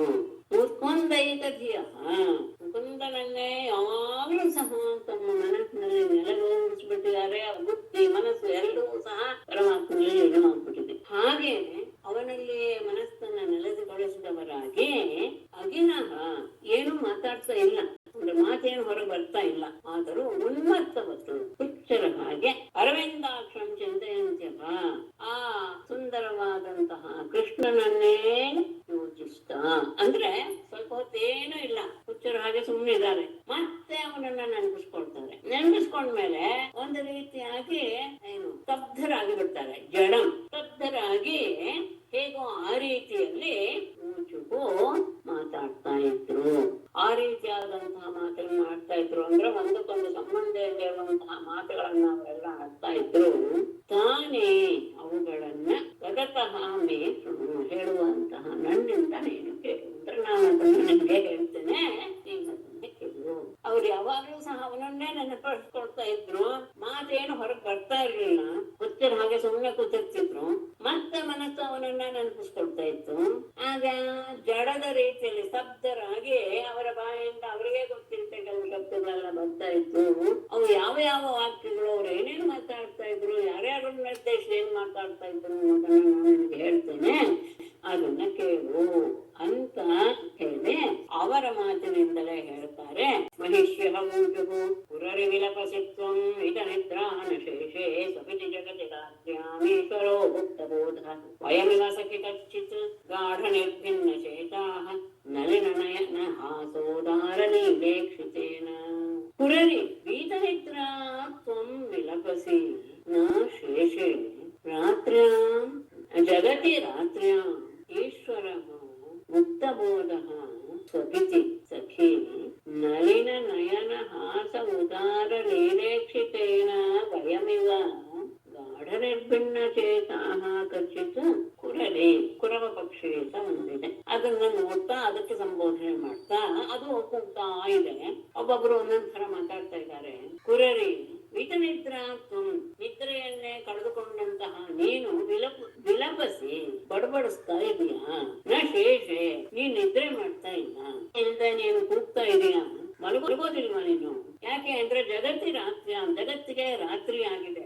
ಈ ಸಂದರ್ಭದಲ್ಲಿ ಈಶ್ವರ ನಮ್ಮ ಒಡೆಯನಾದಂತಹ ಪರಮಾತ್ಮ ಗುಪ್ತಬೋಧ, ತನ್ನ ಅರಿವೇ ಇಲ್ಲದೆ, ಅಂದರೆ ಹೊರಗಡೆಯ ಯಾವ ವಿಷಯದ ಜ್ಞಾನವಿಲ್ಲದೆ ತನ್ನನ್ನ ಒಳಗೆ ಎಳೆದುಕೊಂಡು ಅವನು ಸ್ವಪಿತಿ ಮಲಗಿದ್ದಾನೆ. ಅವನಿಗೆ ನೀನು ಹೀಗೆ ಕೂಗೋದ್ರಿಂದ ನಿದ್ದೆ ಬಂದ ಆಗೋದಿಲ್ವೇ? ಆಮೇಲೆ ಅನ್ಸುತ್ತೆ ಇಲ್ಲ ನೀನು ಸಹ ನಮ್ಮ ಹಾಗೆ ಒದ್ದಾಡ್ತಾ ಇದೀಯೇನು, ಯಾಕೆ ಏನಾಗಿದೆ? ಸಖಿ ಗೆಳತಿ ನಲಿನ ನಯನ ಹಾಸ ಉದಾರ ಲೀಲೇಕ್ಷಿತೇನ, ಆ ಕಮಲ ನಯನನಾದ ಆ ಕೃಷ್ಣನ ಹಾಸ ನಗು, ಅತ್ಯಂತ ಪ್ರೇಮ ಭಾವದಿಂದ ಕೂಡಿರುವಂತಹ ನೋಟ, ಇವುಗಳಿಂದ ವಯಮಿವ ನಮ್ಮ ಹಾಗೆಯೇ ಗಾಢ ನಿರ್ಭಿನ್ನ ಚೇತಾ, ಗಾಢವಾಗಿ ನಿನ್ನ ಮನಸ್ಸು ಸಹ ಕದಡಿ ಹೋಗಿರ್ಬೋದೇ ಕಚ್ಚಿತು. ಹಾಗೇನಾದ್ರೂ ಆಗಿದೆಯೇ? ನಾವು ಈಗ ನಿದ್ದೆ ಬಿಟ್ಟು ಒದ್ದಾಡ್ತಾ ಇದ್ದೀವಿ, ನಿನ್ನ ಮನಸ್ಸಿಗೂ ಸಹ ಆತನ ಆ ಸುಂದರವಾದ ಕಣ್ಣಿನಲ್ಲಿಯೇ ತೋರಿಸುವಂತಹ ನಗು, ಆತನ ಸ್ನೇಹಪೂರ್ಣವಾದಂತಹ ನೋಟ, ಇವುಗಳಿಂದ ನಿನ್ನ ಮನಸ್ಸು ಏನಾದರೂ ಕಲಕಿ ಹೋಗಿದೆಯಾ? ಹಾಗಾಗಿ ನೀನು ಹೀಗೆ ವಿಲಪಿಸ್ತಾ ಇದೆಯಾ ಅಂತ ಹೇಳ್ತಾರೆ. ಆಮೇಲೆ ಇನ್ನೊಂದಕ್ಕೆ ಹೇಳ್ತಾರೆ, ನೇತ್ರೇ ನಿಮೀಲಯಸಿ ನಕ್ತಂ ಅದೃಷ್ಟ ಬಂಧು ತಮ್ರೋ ರವೀಶಿ ಕರುಣಂ ಬದ ಚಕ್ರವಾಕಿ ದಾಸ್ಯಂ ಗತಾ ಭಯಮಿವ ಅಚ್ಯುತ ಪಾದಜುಷ್ಟಾಂ ಕಿಮ್ಮಾಸ್ರಜಂ ಸುಹಯಸೆ ಕಬರೇಣ ಓಢುಂ. ಚಕ್ರವಾಕ ಪಕ್ಷಿಯನ್ನು ನೋಡಿ ಒಬ್ಬರು ಹೇಳ್ತಾರೆ, ಚಕ್ರವಾಕಿ ನೇತ್ರೆ ನಕ್ತಂ ನೇತ್ರೆ ನಿಮೀಲಯಸಿ ತ್ವಂ ಅದೃಷ್ಟ ಬಂಧು ಕರುಣಂ ರೋರವೀಶಿ ಬತ ವಯಮಿವ ದಾಸ್ಯಂ ಗತಾ ಅಚ್ಯುತ ಪಾದಚುಷ್ಟಾಂ ರಜಂ ಕಬರೇಣ ಓಢುಂ ಗೃಹಯಸಿ ಕಿಂವಾ. ಚಕ್ರವಾಕಿ ಹೇಗೆ ಚಕ್ರವಾಕ ಪಕ್ಷಿಯೇ ನಕ್ತಂ ಈ ರಾತ್ರಿಯಲ್ಲಿ ನೇತ್ರೆ ನಿಮೀಲಯಸಿ ಕಣ್ಣನ್ನ ಗಟ್ಟಿಯಾಗಿ ಮುಚ್ಕೊಂಡು ಏನ್ ಮಾಡ್ತಾ ಇದೀಯಾ? ಅದೃಷ್ಟ ಬಂಧು ತ್ವಂ ಅದೃಷ್ಟ ಬಂಧು, ನಿನ್ನ ಪ್ರೀತಿಗೆ ಬೇಕಾದಂತಹ ಪ್ರೇತಮನನ್ನ ನೀನು ನೋಡದೆ ಕರುಣಂ ರೋರವೇಶಿ ದುಃಖದ ರೀತಿಯಲ್ಲಿ ನೀನು ಹುಟ್ಟನೇ ಇದೆಯಾ? ಯಾತಕ್ಕೆ ಹೇಳು? ಏನು ವಯಮಿವ ನಮ್ಮ ಹಾಗೆ ನೀನು ಸಹ ದಾಸ್ಯಂಗತ ಆ ಅಚ್ಯುತನ ದಾಸಿ ಆಗಿಬಿಟ್ಟಿದೀಯಾ? ಅಚ್ಯುತ ಪಾದಜುಷ್ಟಾಂ ಆ ಕೃಷ್ಣನ ಪಾದದಿಂದ ತುಳಿದಂತಹ ತ್ರಜಂ ಹೂಮಾಲೆಯನ್ನ ಕಬರೇಣ ನಿನ್ನ ಆ ಮುಡಿಯಲ್ಲಿ ಓಢುಂ ಧರಿಸಲು ಪ್ರಹೇಸೆ ಕಿಮ್ಮ ಬೇಯಿಸ್ತಾ ಇದೀಯಾ? ಚಕ್ರವಾಕ ಪಕ್ಷಿಯನ್ನು ಇಟ್ಕೊಂಡು ಹೇಳ್ತಾರೆ, ಇಂತಹ ಕತ್ತಲಿನಲ್ಲಿ ನೀನು ನಿನ್ನ ಕಾಂತನನ್ನ ನೋಡದೆ ಕಣ್ಣು ಮುಚ್ಕೊಂಡು ಕರುಣಾಪೂರ್ಣವಾಗಿ ನೀನು ಹುಟ್ಟಾನೇ ಇದೀಯಾ? ನೋಡಿದ್ರೆ ಯಾಕೋ ನೀನು ಸಹ ನಮ್ಮ ಹಾಗೆ ಅಚ್ಯುತನ ದಾಸಿ ಆಗ್ಬಿಟ್ಟಿದೀಯಾ ಅನ್ಸುತ್ತೆ. ಅವನು ಕಾಲಿಂದ ತುಳಿದಂತಹ ಮಾಲೆಯನ್ನ ಮುಡಿಯಲ್ಲಿ ಮುಡ್ಕೊಡ್ಬೇಕು ಅಂತ ಬಯಸ್ತಾ ಇದೀಯಾ? ಅದರಿಂದ ನಾದ್ರೂ ನೀನು ತೃಪ್ತನಾಗ್ಬೇಕು ಅಂತ ಬಯಸಿದೀಯಾ ಅಂತ ಹೇಳಿ ಆಮೇಲೆ ಸಮುದ್ರನ ಬಗ್ಗೆ ಹೇಳ್ತಾ ಇದ್ದಾರೆ. ಭೋಭೋ ಸದಾ ನಿಷ್ಠನ ಸೇವುದನ್ವನ್ ಅಲಬ್ಧ ನಿದ್ರೋಧಿಗತ ಪ್ರಜಾಗರಃ ಕೆಮ್ಮಾಂ ಮುಕುಂದಾಪಹೃತಾತ್ಮಲಾಂಛನಃ ಪ್ರಾಪ್ತಾಂ ದಶಾಂ ತ್ವಂಚಗತೋ ದುರತ್ಯಯಾಂ. ಉದನ್ವನ್ ಓ ಭೋಃ ಸದಾ ನಿಷ್ಠನಸೆ ಅಲಬ್ಧ ನಿದ್ರಃ ಅಧಿಗತ ಪ್ರಜಾಗರಃ ಮುಕುಂದಾಪಹೃತ ಆತ್ಮಲಾಂಛನಃ ತ್ವಂಚ ದುರತ್ಯಯಾಂ ಪ್ರಾಪ್ತಾಂ ದಶಾಂ ಗತಃ ಕಿಂ. ಉದನ್ವನ್ ಸಮುದ್ರ ರಾಜನೇ, ಭೋ ಎಲೆ ರಾಜನೇ, ಸದಾ ನಿಷ್ಠನಸೆ ನೀನು ಆ ಬೊಬ್ಬೆ ಹೊಡಿತಾನೇ ಇರ್ತೀಯ, ಸಮುದ್ರದ ಗರ್ಜನೆ ಆಗ್ತಾನೇ ಇರುತ್ತೆ. ಅಲಬ್ಧ ನಿದ್ರೆಯನ್ನ ಹೊಂದದೆ ಅಧಿಗತ ಪ್ರಜಾಗರಃ ಯಾವಾಗಲೂ ಜಾಗರಣೆಯನ್ನೇ ಮಾಡ್ತಾ ಇರ್ತೀಯ. ದೊಡ್ಡದಾಗಿ ಅಲೆ ಎಬ್ಬಿಸಿ ಕೂಗ್ತಾನೆ ಇಲ್ಲ, ನಿನಗೂ ನಿದ್ರೆ ಬರಲ್ಲ, ಜಾಗರಣೆ ಮಾಡ್ತಾ ಇದೆಯಲ್ಲ. ನಿನಗೂ ಏನಾಗಿದೆ ಅಂದ್ರೆ ನಮ್ಮ ಹಾಗೆಯೇ ನಿನಗೂ ಸಹ ತೊಂದರೆ ಆಗಿರ್ಬೋದು. ಯಾವ ರೀತಿ? ಮುಕುಂದ ಅಪಹೃತ ಆತ್ಮ ಲಾಂಛನ ಅಂದ್ರೆ ಹೇಗೆ ಮುಕುಂದ ನಮ್ಮ ಎದೆ ಮೇಲಿರುವಂತಹ ಕುಂಕುಮದ ಲಾಂಛನಗಳನ್ನ ಅವನು ಅಪಹರಿಸಿಬಿಟ್ಟಿದಾನೋ, ಹಾಗೆಯೇ ಅವನು ನಿನ್ನಲ್ಲಿರುವಂತಹ ಲಕ್ಷ್ಮಿ ಕೌಸ್ತುಭ ಮೊದಲಾದಂತಹ ವಸ್ತುಗಳನ್ನ ಕಿತ್ಕೊಂಡ್ಬಿಟ್ಟಿದ್ದಾನೆ. ಹಾಗಾಗಿ ತ್ವಂಚ ನೀನು ಸಹ ದುರತ್ಯಯಾಂ ಪ್ರಾಪ್ತಾಂ ದಶಾಂ ನೀನು ಸಹ ಅತ್ಯಂತ ದುಃಖದ ಅವಸ್ಥೆಯನ್ನ ಗತಃ ಕೆಮ್ಮ ಹೊಂದಿಬಿಟ್ಟಿದೀಯಾ. ನಮಗೆ ಹೇಗೆ ಅವನು ಈ ರೀತಿಯಾಗಿ ಮಾಡಿದ್ರಿಂದ ನಮಗೂ ಸಹ ನಿದ್ರೆ ಇಲ್ಲ, ನಾವು ಜಾಗರಣೆಯನ್ನು ಹೊಂದಿದ್ದೇವೆ. ನೀನು ಸಹ ಹೀಗೆ ರಾತ್ರಿಯೆಲ್ಲ ಅಲೆಯನ್ನ ಎಬ್ಸಿ ರಕ್ತ ಮಾಡ್ತಾ ಇರ್ತೀಯ, ನಿದ್ದೆ ಮಾಡೋದಿಲ್ಲ, ಯಾವಾಗ್ಲೂ ಎಚ್ಚರವಾಗಿರ್ತೀಯ. ನಿನಗೂ ಸಹ ನಮ್ಮ ಹಾಗೆ ಏನಾದ್ರೂ ಅವಸ್ಥೆ ಆಗ್ಬಿಟ್ಟಿದೆಯೇ? ಯಾಕೆ ಅಂದ್ರೆ ಅವನು ಸಮುದ್ರದಲ್ಲಿರುವಂತಹ ಲಕ್ಷ್ಮಿ ಕೌಸ್ತುಭ ಮೊದಲಾದಂತಹ ವಸ್ತುಗಳನ್ನೆಲ್ಲ ಕಿತ್ಕೊಂಡ್ಬಿಟ್ಟಿದ್ದಾನೆ ನಿನ್ನಿಂದ. ಹಾಗಾಗಿ ನೀನು ಸಹ ಇಂತಹ ದುರವಸ್ಥೆಯನ್ನ ಏನಾದ್ರೂ ಕಂಡುಬಿಟ್ಟಿದೀಯಾ? ಆಮೇಲೆ ಚಂದ್ರನನ್ನು ನೋಡಿ ಹೇಳ್ತಾರಂತೆ. ತ್ವಮ್ಯಕ್ಷ್ಮಣ ಬಲವತಾಸಿ ಗೃಹೀತ ಇಂದೋ ಕ್ಷೀಣಸ್ತಮೋ ನ ನಿಜದೀತಿಭಿಃ ಶೃಣೋಸಿ ಕಚ್ಚಿನ್ ಮುಕುಂದ ಗರಿತಾನಿ ಯಥಾ ವಯಂ ತ್ವಂ ವಿಸ್ಮೃತ್ಯ ಭೋಃ ಸ್ಥಗಿತಗೀಃ ಉಪಲಕ್ಷ್ಯಸೇ ನಃ. ಇಂದೋ ತ್ವಂ ಬಲವತಾ ಯಕ್ಷ್ಮಣಾ ಗೃಹೀತಃ ಅಸಿ ನಿಜದೀತಿಭಿಃ ಕ್ಷೀಣಃ ಕ್ಷೀಣಃ ನಿಜದೀತಿಭಿಃ ತಮಃ ನ ಕ್ಷಿಣೋಷಿ ಯಥಾ ವಯಂ ತ್ವಂ ವಿಸ್ಮೃತ್ಯ ಭೋಃ ಯಥಾ ವಯಂ ತ್ವಂ ಕುಂದಗಜಿತಾನಿ ವಿಸ್ಮೃತ್ಯ ಭೋಃ ಸ್ಥಗಿತಗೀಃ ನಃ ಉಪಲಕ್ಷ್ಯಸೆ ಕಚ್ಚಿತ್. ಮಾಡಬೇಕು ಬಾ. ಇಂದು ಎಲೆ ಚಂದ್ರನೇ, ತ್ವಂ ನೀನು ಬಲವತಾ ಯಕ್ಷ್ಮಣ, ಅತ್ಯಂತ ಬಲವಾದಂತಹ ಯಕ್ಷ್ಮ ಅಂದ್ರೆ ಕ್ಷಯರೋಗ. ಆ ಕ್ಷಯರೋಗದಿಂದ ನೀನು ಗೃಹೀತಃ ಅಸಿ, ಪೀಡೆಗೆ ಒಳಗಾಗಿ ಬಿಟ್ಟಿದ್ಯಾ ಅಂದ್ರೆ ಕ್ಷಯವಾಗೋದು. ದಿನೇ ದಿನೇ ಅವನು ಕ್ಷೀಣಿಸ್ತಾನೆ ಬರ್ತಾನೆ. ಈ ರೀತಿಯಾದಂತಹ ಕ್ಷಯರೋಗದಿಂದ ನೀನು ಬಡವಾಗಿ ಬಿಟ್ಟಿದೀಯಾ. ಏನಾಗಿದೆ ನಿನ್ನ ಪರಿಸ್ಥಿತಿ ಅಂದ್ರೆ ಕ್ಷೀಣ, ನೀನೀಗ ಕ್ಷೀಣನಾಗಿ ಬಿಟ್ಟಿರೋದ್ರಿಂದ ಅಂದ್ರೆ ನಿನ್ನ ಬೆಳಕು ಕಡಿಮೆ ಆಗ್ಬಿಟ್ಟಿರೋದ್ರಿಂದ ನಿಜ ನೀತಿದಿಬಿಹಿ, ನಿನ್ನ ಕಿರಣಗಳಿಂದ ತಮಸ್ಸನ್ನ ನ ಕ್ಷಿಣೋಸಿ, ದೂರ ಮಾಡುವಂತಹ ಶಕ್ತಿಯೇ ಕಳ್ಕೊಂಡ್ಬಿಟ್ಟಿದ್ಯಾ. ನೀನು ದೊಡ್ಡ ಕ್ಷಯರೋಗಕ್ಕೆ ಒಳಗಾಗ್ಬಿಟ್ಟಿದ್ಯಾ ಅಂದ್ರೆ ಕ್ಷೀಣವಾಗಿಬಿಟ್ಟಿದ್ಯಾ. ಕ್ಷೀಣವಾಗ್ತಾ ನಿನ್ನ ಕಿರಣಗಳಿಂದ ತಮಸ್ಸನ್ನು ದೂರ ಮಾಡುವಂತಹ ಶಕ್ತಿಯನ್ನೇ ಕಳ್ಕೊಂಡ್ಬಿಟ್ಟಿದ್ಯಾ. ಇದು ಸಹ ನಮ್ಮ ಹಾಗೆ ನಿನಗೂ ಏನಾದ್ರೂ ತೊಂದರೆ ಆಗಿಬಿಟ್ಟಿದ್ಯಾ ಏನು? ಯಥಾ ವಯಂ, ಹೇಗೆ ನಾವು ಮುಕುಂದಗದಿತಾನೆ, ಮುಕುಂದ ಅಂದ್ರೆ ಪರಮಾತ್ಮನು ಆಡಿದಂತಹ ಪ್ರೇಮದ ಆಲಾಪಗಳನ್ನ ನೆನಪಿಸಿಕೊಂಡು ನೀನು ಸಹ ವಿಸ್ಮೃತ್ಯ, ನಿನ್ನನ್ನ ನೀನು ಮರೆತು ತಗಿತಗಿಗೆ ಮಾತನ್ನೇ ಆಡದೆ ಉಪಲಕ್ಷ್ಯಸೆ ಕಚ್ಚಿತು, ನಮಗೆ ತೋರ್ತಾ ಇದೆಯಾ. ನಿನಗೂ ಹಾಗೆ ಆಗಿರ್ಬೇಕು. ಅವನು ಪ್ರೇಮವಾದಂತಹ ಆ ನುಡಿಗಳನ್ನ ಆಡ್ತಾ ಆಡ್ತಾ ನಾವು ಹೇಗೆ ನಮ್ಮನ್ನೇ ಮರೆತು ಬಿಟ್ಟಿದೀವೋ, ನೀನು ಸಹ ಹಾಗೆ ಅದನ್ನೇ ಚಿಂತನೆ ಮಾಡ್ತಾ ಮಾಡ್ತಾ ನೀನು ಸಹ ಮಾತನಾಡೋದು ನಿಲ್ಲಿಸ್ಬಿಟ್ಟಿರ್ಬೇಕು. ನಿನಗೂ ಸಹ ನಮ್ಮ ಹಾಗೆ ಆ ರೀತಿಯ ಅನುಭವ ಆಗಿರ್ಬೇಕು ಅಂತ ಭಾವಿಸ್ತೀನಿ. ಆಮೇಲೆ ಗಾಳಿಯನ್ನು ಕುರಿತು ಹೇಳ್ತಾರೆ. ಕಿಂತ್ವಾಚರಿತಮಸ್ಮಾಭಿಃ ಮಲಯಾನಿ ರತೆ ಪ್ರಿಯಂ ಗೋವಿಂದ ಪಾಂಗ ನಿರ್ಭಿನ್ನೆ ಹೃದಿ ಈರಯಸಿ ನಃ ಸ್ಮರಂ. ಮಲಯ ಪರ್ವತದ ಗಾಳಿಯನ್ನು ಕುರಿತು ಯಾಕೆ ನಮ್ಮನ್ನು ಹೇಗೆ ಗೋಳಿಕೊಳ್ತಾ ಇದೀಯಾ? ಮಲಯಾನಿಲ ತೇ ಅಪ್ರಿಯಂ ಅಸ್ಮಾಭಿಃ ಆಚರಿತಂ ಗೋವಿಂದಾಪಾಂಗ ನಿರ್ಭಿನ್ನೆ ನಃ ಹೃದಿ ಸ್ಮರಂ ಈರಯಸಿ. ಮಲಯಾನಿಲ, ಮಲಯ ಪರ್ವತದಲ್ಲಿ ಓಡಾಡುವಂತಹ ಅನಿಲವೇ, ತೇ ನಿನಗೆ ಅಸ್ಮಾಭಿಃ ನಮ್ಮಿಂದ ಅಪ್ರಿಯಂ ಕಿಂ ಆಚರಿತಂ, ನಾವು ನಿನಗೆ ಯಾವ ಕೆಟ್ಟದ್ದನ್ನ ನಿಮ್ಗೆ ಮಾಡಿಬಿಟ್ಟಿದ್ದೀನಿ. ಯಾಕೆ? ಗೋವಿಂದ ಅಪಾಂಗ ನಿರ್ಭಿನ್ನೇ ನಃ ಹೃದಯ, ಪರಮಾತ್ಮನ ಆ ಕಡೆಗಣ್ಣಿನ ನೋಟದಿಂದ ನಮ್ಮ ಮನಸ್ಸೆಲ್ಲೂ ಸಹ ಒಂದು ರೀತಿಯಾಗಿ ಸೀಡಿ ಹೋಗಿದೆ. ಅಂತಹ ನಮ್ಮ ಹೃದಯದಲ್ಲಿ ನೀನು ಬೀಸ್ತಾ ಬೀಸ್ತಾ ಬೀಸ್ತಾ ಏನಾಗಿದೆಯೇ, ನಃ ಸ್ಮರಂ ಈರಯಸಿ, ನಮ್ಮಲ್ಲಿರುವಂತಹ ಆ ಕಾಮ ಬಾಧೆಯನ್ನ ನೀನು ಎಪ್ಪಿಸ್ತಾ ಇದೀಯಾ. ಯಾಕೆ ಹೀಗೆ ನಮ್ಮನ್ನ ಗೋಳಿಕೊಳ್ತಾ ಇದೀಯ? ನಿಮಗೆ ನಾವು ಏನ್ ಕೆಟ್ಟದ್ದು ಮಾಡಿದ್ದೀವಿ? ಈಗಾಗಲೇ ನಮ್ಮ ಮನಸ್ಸು ಆ ಪರಮಾತ್ಮನ ಕಡೆಗಣ್ಣಿನ ನೋಟದಿಂದ ಸೀಡಿ ಹೋಗ್ಬಿಟ್ಟಿದೆ.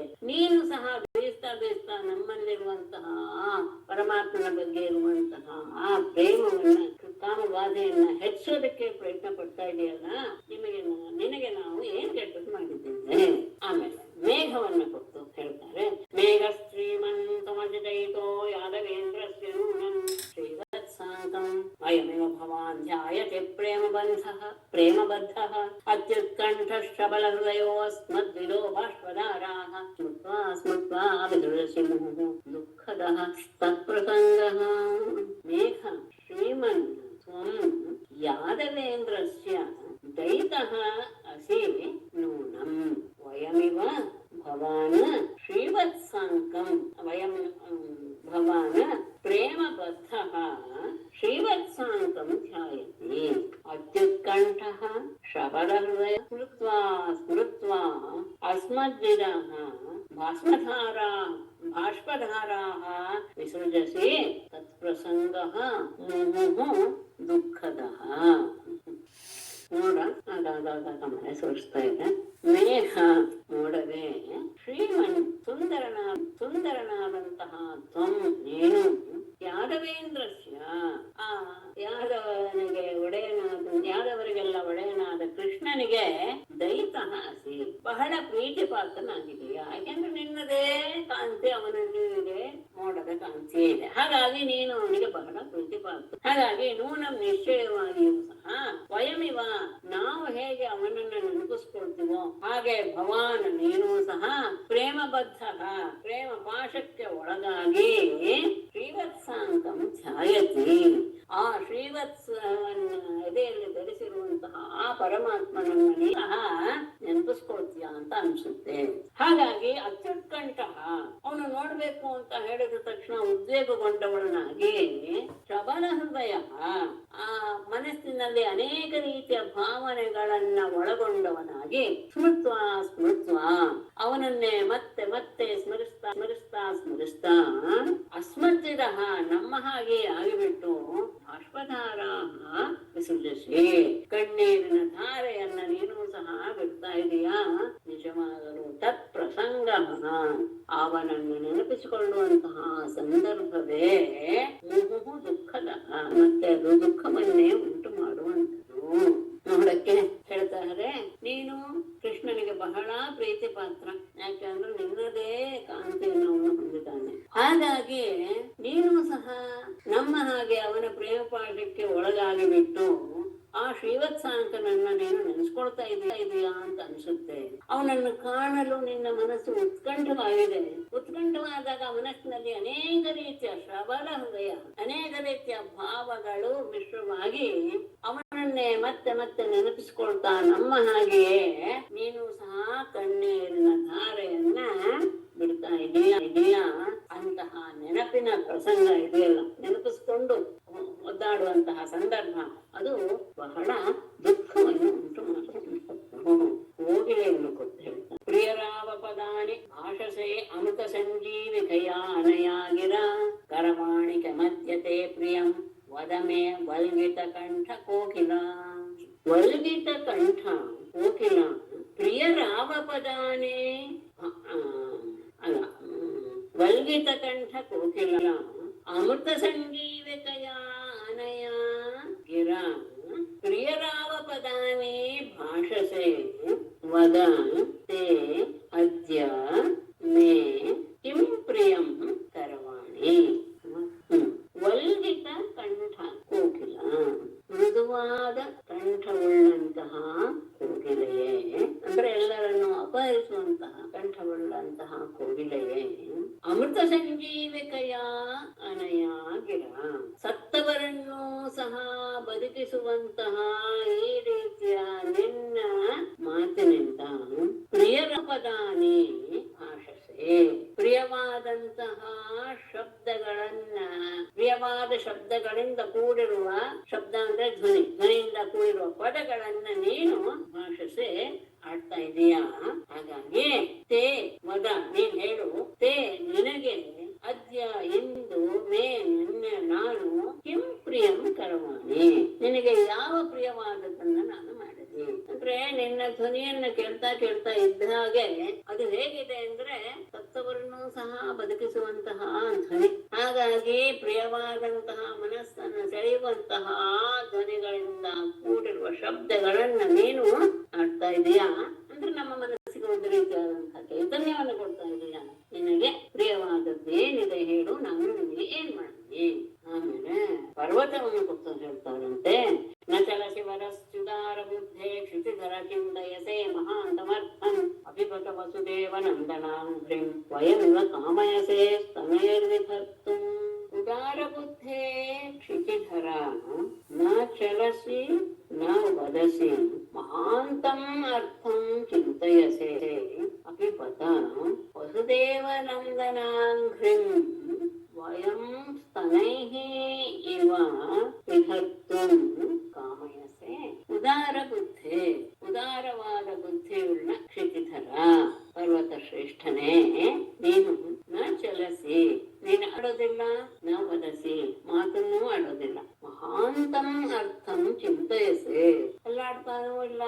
ಮಾಡ್ತಾ ಇಲ್ಲ ಅಂದ್ರೆ ಯಾವುದೋ ಗಹನ ಗಂಭೀರವಾದ ವಿಷಯವನ್ನು ನೀನು ಚಿಂತಿಸಿ ಯೋಚನೆ ಮಾಡ್ತಾ ಇರುವ ಹಾಗೆ ಕಾಣಿಸ್ತಾ ಇದೆಯಾ? ಏನಿರ್ಬೋದು ಅಂದ್ರೆ ನಮ್ಮ ಹಾಗೆ ನೀನು ಸಹ ಇದನ್ನೇ ಯೋಚನೆ ಮಾಡ್ತಾ ಇದೀಯಾ ಏನು? ಅಪಿಪತ ಹಾಗೆ ಹೇಳು.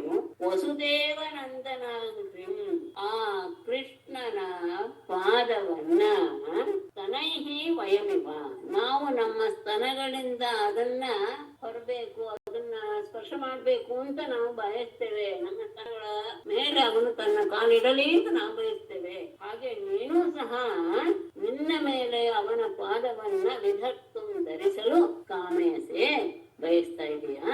ನಿನ್ನ ಮೇಲೆ ಅವನು ಓಡಾಡ್ಲಿ ಅಂತ ನೀನು ಬಯಸ್ತಾ ಇದೀಯಾ? ಹೇಗೆ ನಮ್ಮ ಸ್ತನಗಳ ಮೇಲೆ ಅವನ ಪಾದ ಸ್ಪರ್ಶವಾಗಲಿ ಅಂತ ನಾವು ಬಯಸ್ತಾ ಇದೀವೋ ಹಾಗಾಗ್ಲಿ ಅಂತ ಯೋಚನೆ ಮಾಡ್ತಾ ಇದ್ಯಾ ಅಂತ ಕಾಣಿಸುತ್ತೆ. ಹಾಗಾಗಿ ಅಲ್ಲಾಡ್ತಾ ಇಲ್ಲ, ಮಾತು ಆಡ್ತಾ ಇಲ್ಲ, ಗಂಭೀರವಾಗಿ ಏನು ಆಲೋಚನೆ ಮಾಡ್ತಾ ಇರ್ತಾರೆ ಕಾಣುತ್ತೆ.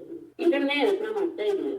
ಸಮುದ್ರನ ಪತ್ನಿ ಅಂದ್ರೆ ನದಿಗಳನ್ನ ಕುರಿತು ಹೇಳ್ತಾ ಇದ್ದಾರೆ. ಶಿಷ್ಯಭೃತಾಃ ಕರ್ಷಿತಾ ಬತ ಸಿಂಧು ಪತ್ನ್ಯಃ ಸಂಪ್ರತ್ಯಪಾಸ್ತ ಕಮಲಶ್ರಿಯ ಇಷ್ಟಭರ್ತುಃ ಯದ್ವದ್ವಯಂ ಮಧುಪತೇಃ ಪ್ರಣಯಾವಲೋಕಂ ಅಪ್ರಾಪ್ಯ ಮುಷ್ಟ ಹೃದಯಾಃ ಕುರುಕರ್ಷಿತಾಃ ಸ್ಮಃ.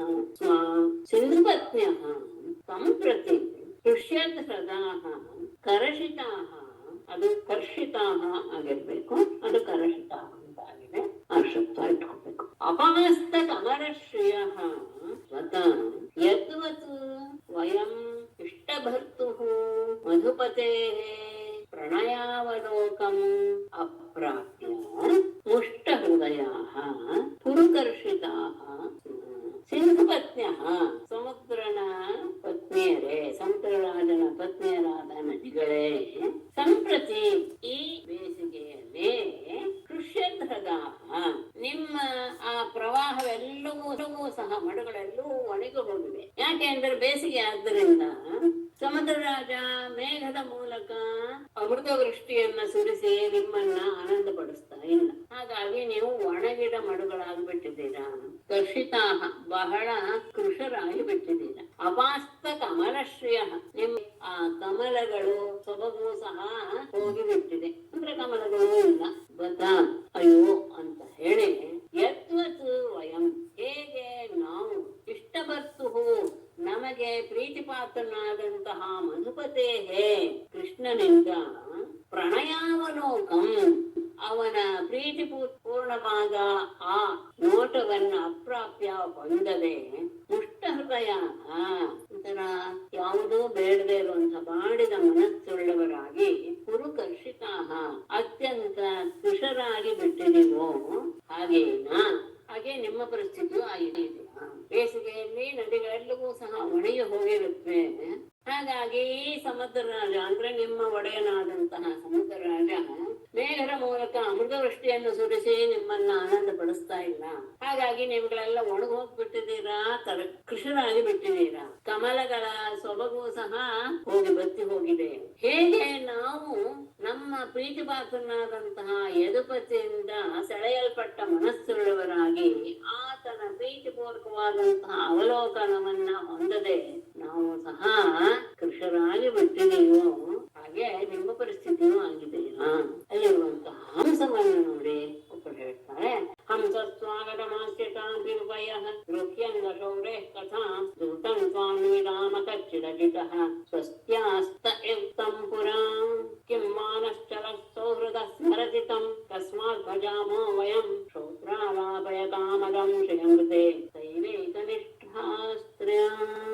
ಹಂಸ ಸ್ವಾಗತಂ ಆಸ್ಯತಾಂ ಪಯಃ ಪಿಬ ಅಂಗ ಶೌರೇಃ ಕಥಾಂ ಬ್ರೂಹಿ ತ್ವಾಂ ದೂತಂ ವಿದಾಮನು ಅಜಿತಃ ಸ್ವಸ್ತಿ ಆಸ್ತೆ ಕಚ್ಚಿತ್ ಪುರ ನಃ ಉಕ್ತಂ ಸೌಹೃದಃ ಚಲ ಸೌಹೃದಃ ಸ್ಮರತಿ ಕಿಂ ವಾ ಕ್ಷೌತ್ರ ತಂ ತಸ್ಮಾತ್ ವಯಂ ಭಜಾಮಃ.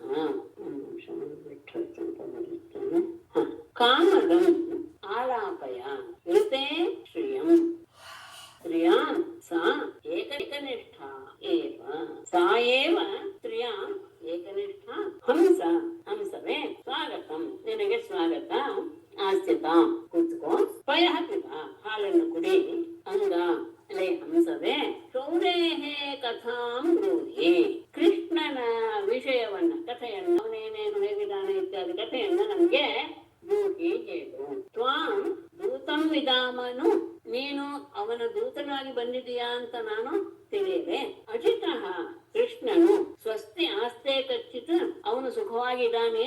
ಪುರ ಹಿಂದೆ, ನಹ ನಮಗೆ, ಉಕ್ತಂ ಹೇಳಿದಂತಹ ಮಾತು, ಚಲ ಸೌಹೃದ ಅಂದ್ರೆ ತನ್ನ ಸ್ನೇಹವನ್ನ ಬದಲಾಯಿಸ್ತಾನೆ ಇರುವಂತಹ ಅವನು, ಸ್ಮರತಿ ಕಿಮ್ಮ ನೆನಪಿಸ್ಕೊಳ್ತಾನೆ ಅಂದ್ರೆ ನಮಗೆ ರಹಸ್ಯವಾಗಿ ಏನೋ ಮಾತನ್ನ ಹೇಳಿರ್ತಾನೆ, ಆದ್ರೆ ಅವನು ಏನು ಚಲ ಸೌಹೃದ, ಅವನು ಸ್ನೇಹವನ್ನ ಮರ್ತು ಬಿಡುವವನು. ಹಾಗಾಗಿ ಅವನು ನೆನಪಿಸ್ಕೊಳ್ತಾನೆ ಅಂತ ಹೇಳಿ ಕ್ಷೌದ್ರ, ಕ್ಷೌದ್ರ ಶಬ್ದಕ್ಕೆ ವಿಶೇಷವಾಗಿ ಅಂದ್ರೆ ನಮಗೆ ರಹಸ್ಯವಾಗಿ ಹೇಳಿದ ಮಾತನ್ನ ಅವನು ಬಿಟ್ಟಿರ್ತಾನೆ. ಯಾಕೆ ಅಂದ್ರೆ ಅವನು ಚಂಚಲವಾದಂತಹ ಸ್ನೇಹವನ್ನು, ಹಾಗಾಗಿ ಅವನು ಕ್ಷುದ್ರ.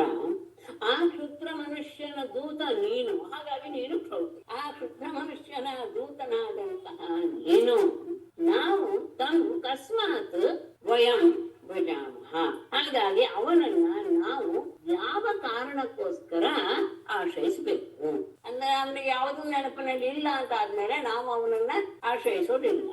ಇಲ್ಲ ಕಾಮದಂ, ಇಲ್ಲ ಅವನು ನಿಮ್ಮ ಇಚ್ಛೆಯನ್ನೆಲ್ಲ ಪೂರಿಸುವನು, ಹಾಗಾಗಿ ನೀವು ಅವನನ್ನ ಆಶ್ರಯಿಸಬೇಕು ಅಂತ ನೀನೇನಾದ್ರೂ ಉತ್ತರ ಕೊಟ್ರೆ ಆಲಾಪಯ, ಆಯ್ತು ಸರಿ ನೀನು ಹೋಗಿ ಅವನನ್ನ ಮಾತಾಡಿ ಕರೆದುಕೊಂಡು ಬಾ. ಆದ್ರೆ ಬರುವಾಗ ಶ್ರೀಯಂ, ಲಕ್ಷ್ಮಿಯನ್ನು ಮಾತ್ರ ಕರ್ಕೊಂಡು ಬರಬೇಡ, ಲಕ್ಷ್ಮಿಯನ್ನು ಬಿಟ್ಟು ಅವನನ್ನು ಮಾತ್ರ ಇಲ್ಲ, ಲಕ್ಷ್ಮಿ ಬಿಟ್ಟು ಬರಕ್ ಆಗೋದಿಲ್ವಲ್ಲ ಅವನು ಅಂತ ಏನಾದ್ರೂ ಹೇಳಿದ್ರೆ, ಸ್ತ್ರೀಯಾಂ ಸ್ತ್ರೀಯರಲ್ಲಿ ಸಾ ಏವ ಏಕನಿಷ್ಠ, ಅವಳೊಬ್ಬಳೇನ ಅವನನ್ನ ನೇನು ಏಕ ಭಾವದಿಂದ ಆರಾಧಿಸೋಳು ಅವಳೊಬ್ಬಳೇನ, ಬೇರೆ ಯಾರು ಇಲ್ವಾ ನಾವು ಹಂಸಕ್ಕೆ?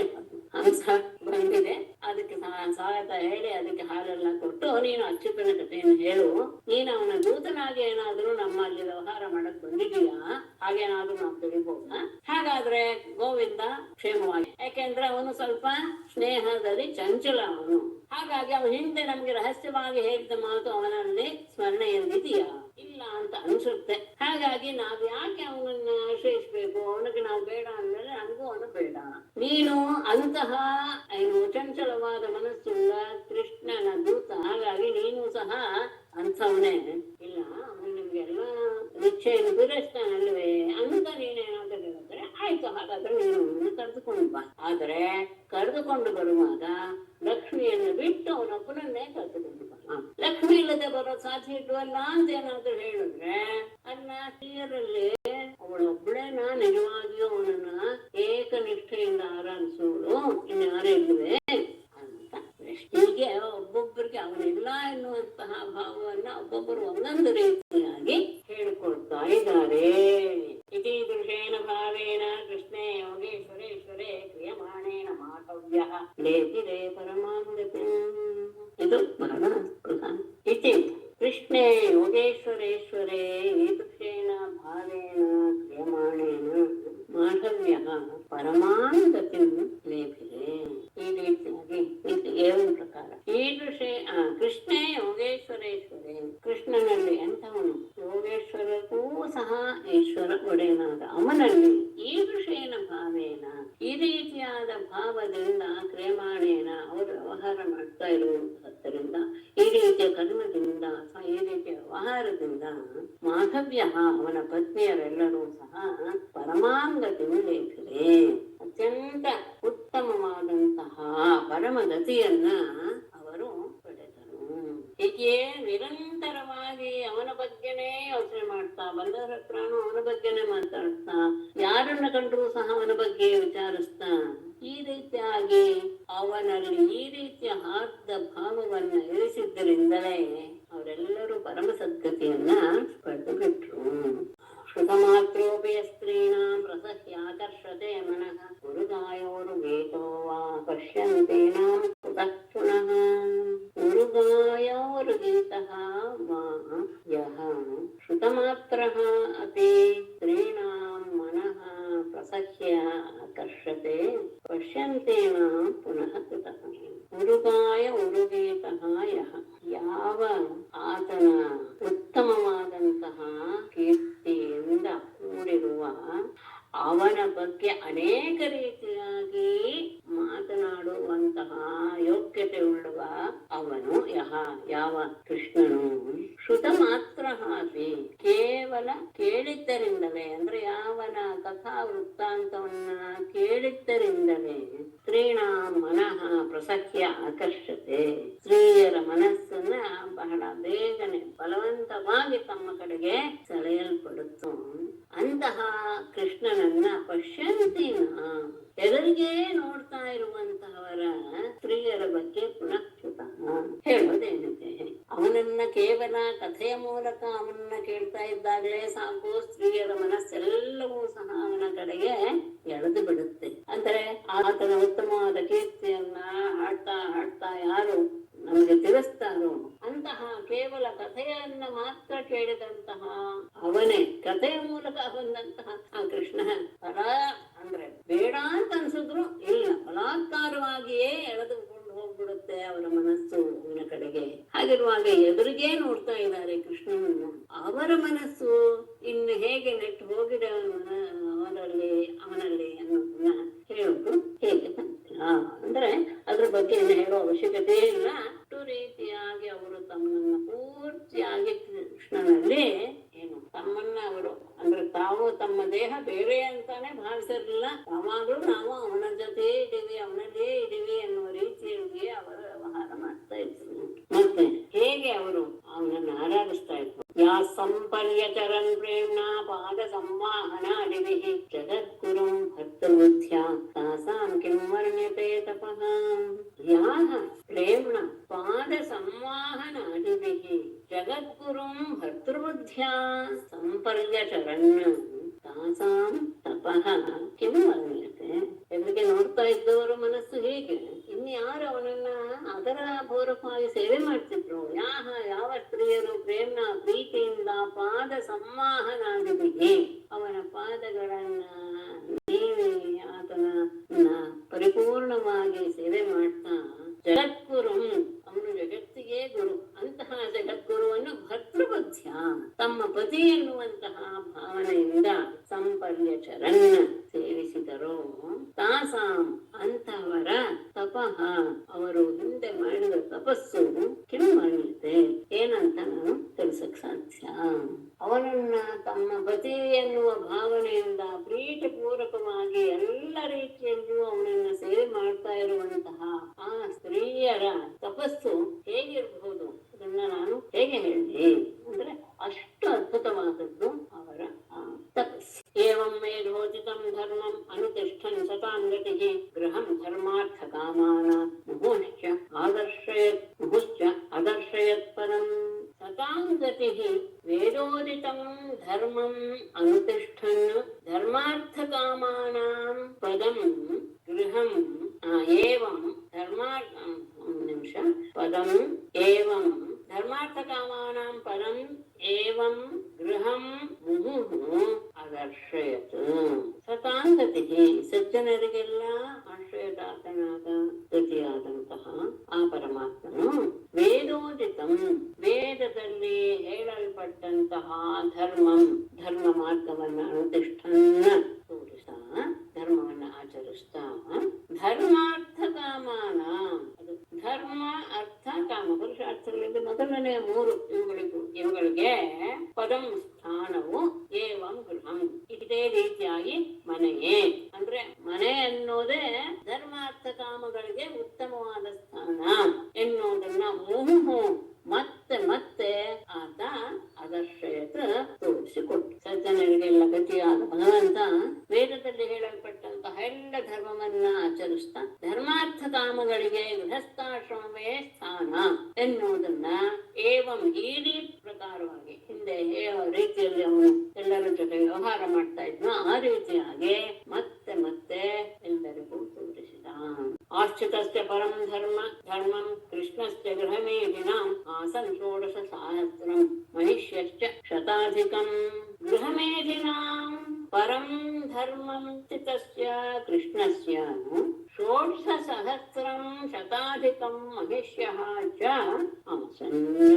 ಗೃಹಮೇಧಿನ ಗೃಹಸ್ಥರಾದವರಿಗೆ ಪರಂ ಧರ್ಮಂ ಉತ್ತಮವಾದಂತಹ ಮಾರ್ಗವನ್ನ, ಗೃಹಸ್ಥರು ಆಚರಿಸಬೇಕಾದಂತಹ ಉತ್ತಮ ಮಾರ್ಗವನ್ನ ತೋರಿಸ್ತಾ ಆಸ್ಥಿತಸ್ಯ ತಾನು ಸಹ ಅದನ್ನ ತೆಗೆದುಕೊಂಡು ಆ ಆಶ್ರಮವನ್ನ ಇವನು ಸ್ವೀಕರಿಸಿ ತೋರಿಸಿದಂತಹ ಕೃಷ್ಣನಿಗೆ 16,000 16,000 ಶತಾಧಿಕಂ 100 ಹೆಚ್ಚಾದ 16,100 ಜನ ಮನುಷ್ಯ ಮಡದಿಯರು ಆಸನ್ ಇದ್ದರು.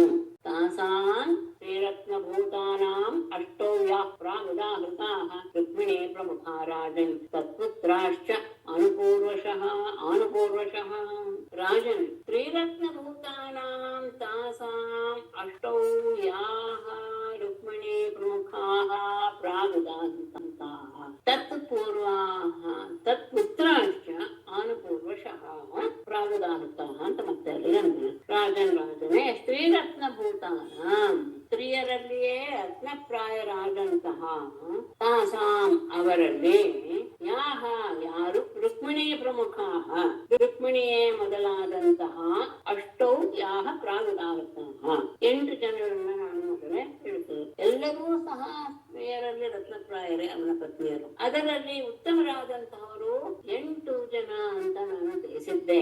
ಅಷ್ಟೇ ಅಲ್ಲ, ತತ್ಪುತ್ರಾಹ ಚ ಆನುಪೂರ್ವಶಃ ಅವರ ಮಕ್ಕಳನ್ನು ಸಹ ನಾನು ನಿನಗೆ ತಿಳಿಸಿದ್ದೇನೆ ಅಂತ ಹೇಳಿದೆ. ಬಂದಿತ್ತು ವಿಷಯ, ಇದನ್ನು ಸಹ ನಾನು ತಿಳಿಸಿದ್ದೇನೆ. ಆತನಿಗೆ ಅಷ್ಟಮಹಿಷಿಯರು ಶ್ರೀರತ್ನಗಳು ಅವರೆಲ್ಲರೂ ಸಹ ಅವರ ಮಕ್ಕಳನ್ನು ಸಹ ನಾನು ಹಿಂದೆ ಕ್ರಮವಾಗಿ ನಿನಗೆ ತಿಳಿಸಿದ್ದೇನೆ. ಇಲ್ಲಿಗೆ ನಿಲ್ಲಿಸ್ತೇನೆ. ನಾಮಾನಿಮೇಶು ಅಲ್ಲಿವರೆಗೂ ಹೇಳ್ಬಿಡ್ಬೋದು. ಈ ವಿಷಯ ಗೊತ್ತಿದೆ, ಹಾಗಾಗಿ ನೋಡಿಸ್ಕೊಡ್ತೀನಿ. ಏಕೈಕಸ್ಯಾಂ ದಶ ಕೃಷ್ಣೋ ಅಜಿಜನತ್ ಆತ್ಮಜಾನ್ ಯಾವಂತ್ಯಾತ್ಮನೋ ಭಾರ್ಯಾಃ ಅಮೋಘಗತಿಃ ಈಶ್ವರಃ ಆತ್ಮನಃ ಯಾವಂತ್ಯಃ ಭಾರ್ಯಾಃ ಏಕೈಕಸ್ಯಾಂ ಕೃಷ್ಣಃ ದಶ ಆತ್ಮಜಾನ್ ಅಜೀಜನತ್. ಅಮೋಘಗತಿಃ ಊಹಿಸಲು ಅಸಾಧ್ಯವಾದಂತಹ ಪರಾಕ್ರಮಶಾಲಿಯಾದಂತಹ ಈಶ್ವರಃ ಪ್ರಭುವಾದ ಕೃಷ್ಣನು. ಆತ್ಮನಃ ತನ್ನ ಯಾವಂತ್ಯಃ ಭಾರ್ಯಾಃ ತನ್ನ ಯಾವ ಮಡದಿಯರಿದ್ದರೋ ಅವರೆಲ್ಲರಲ್ಲಿಯೂ ಏಕೈಕಸ್ಯಾಂ ಒಬ್ಬೊಬ್ಬರಲ್ಲಿಯೂ ಸಹ ಕೃಷ್ಣನು ದಶ ಆತ್ಮಜಾನ್ ಅಜೇಜನತ್ 10 ಜನ ಮಕ್ಕಳನ್ನ ಪಡೆದ. ಪ್ರತಿಯೊಬ್ಬರಲ್ಲಿಯೂ ಸಹ ಅವನು 10 ಜನ ಮಕ್ಕಳನ್ನ ಅವನು ಪಡೆದ. ಪ್ರತಿಯೊಬ್ಬ ಪತ್ನಿಯಲ್ಲಿಯೂ ಸಹ ನಾರಾಯಣಂ ನಮಸ್ಕೃತ್ಯ ನರಂ ಚೈವ ನರೋತ್ತಮಂ ದೇವೀಂ ಸರಸ್ವತೀಂ ವ್ಯಾಸಂ ತತೋ ಜಯಮುದೀರಯೇತ್. ಸರ್ವೇ ಭವಂತು ಸುಖಿನಃ, ಸರ್ವೇ ಸಂತು ನಿರಾಮಯಾಃ, ಸರ್ವೇ ಭದ್ರಾಣಿ ಪಶ್ಯಂತು, ಮಾ ಕಶ್ಚಿತ್ ದುಃಖಭಾಗ್ ಭವೇತ್. ಧನ್ಯವಾದಗಳು ಮೇಡಮ್. ನಮಸ್ತೆ. ಒಳ್ಳೆ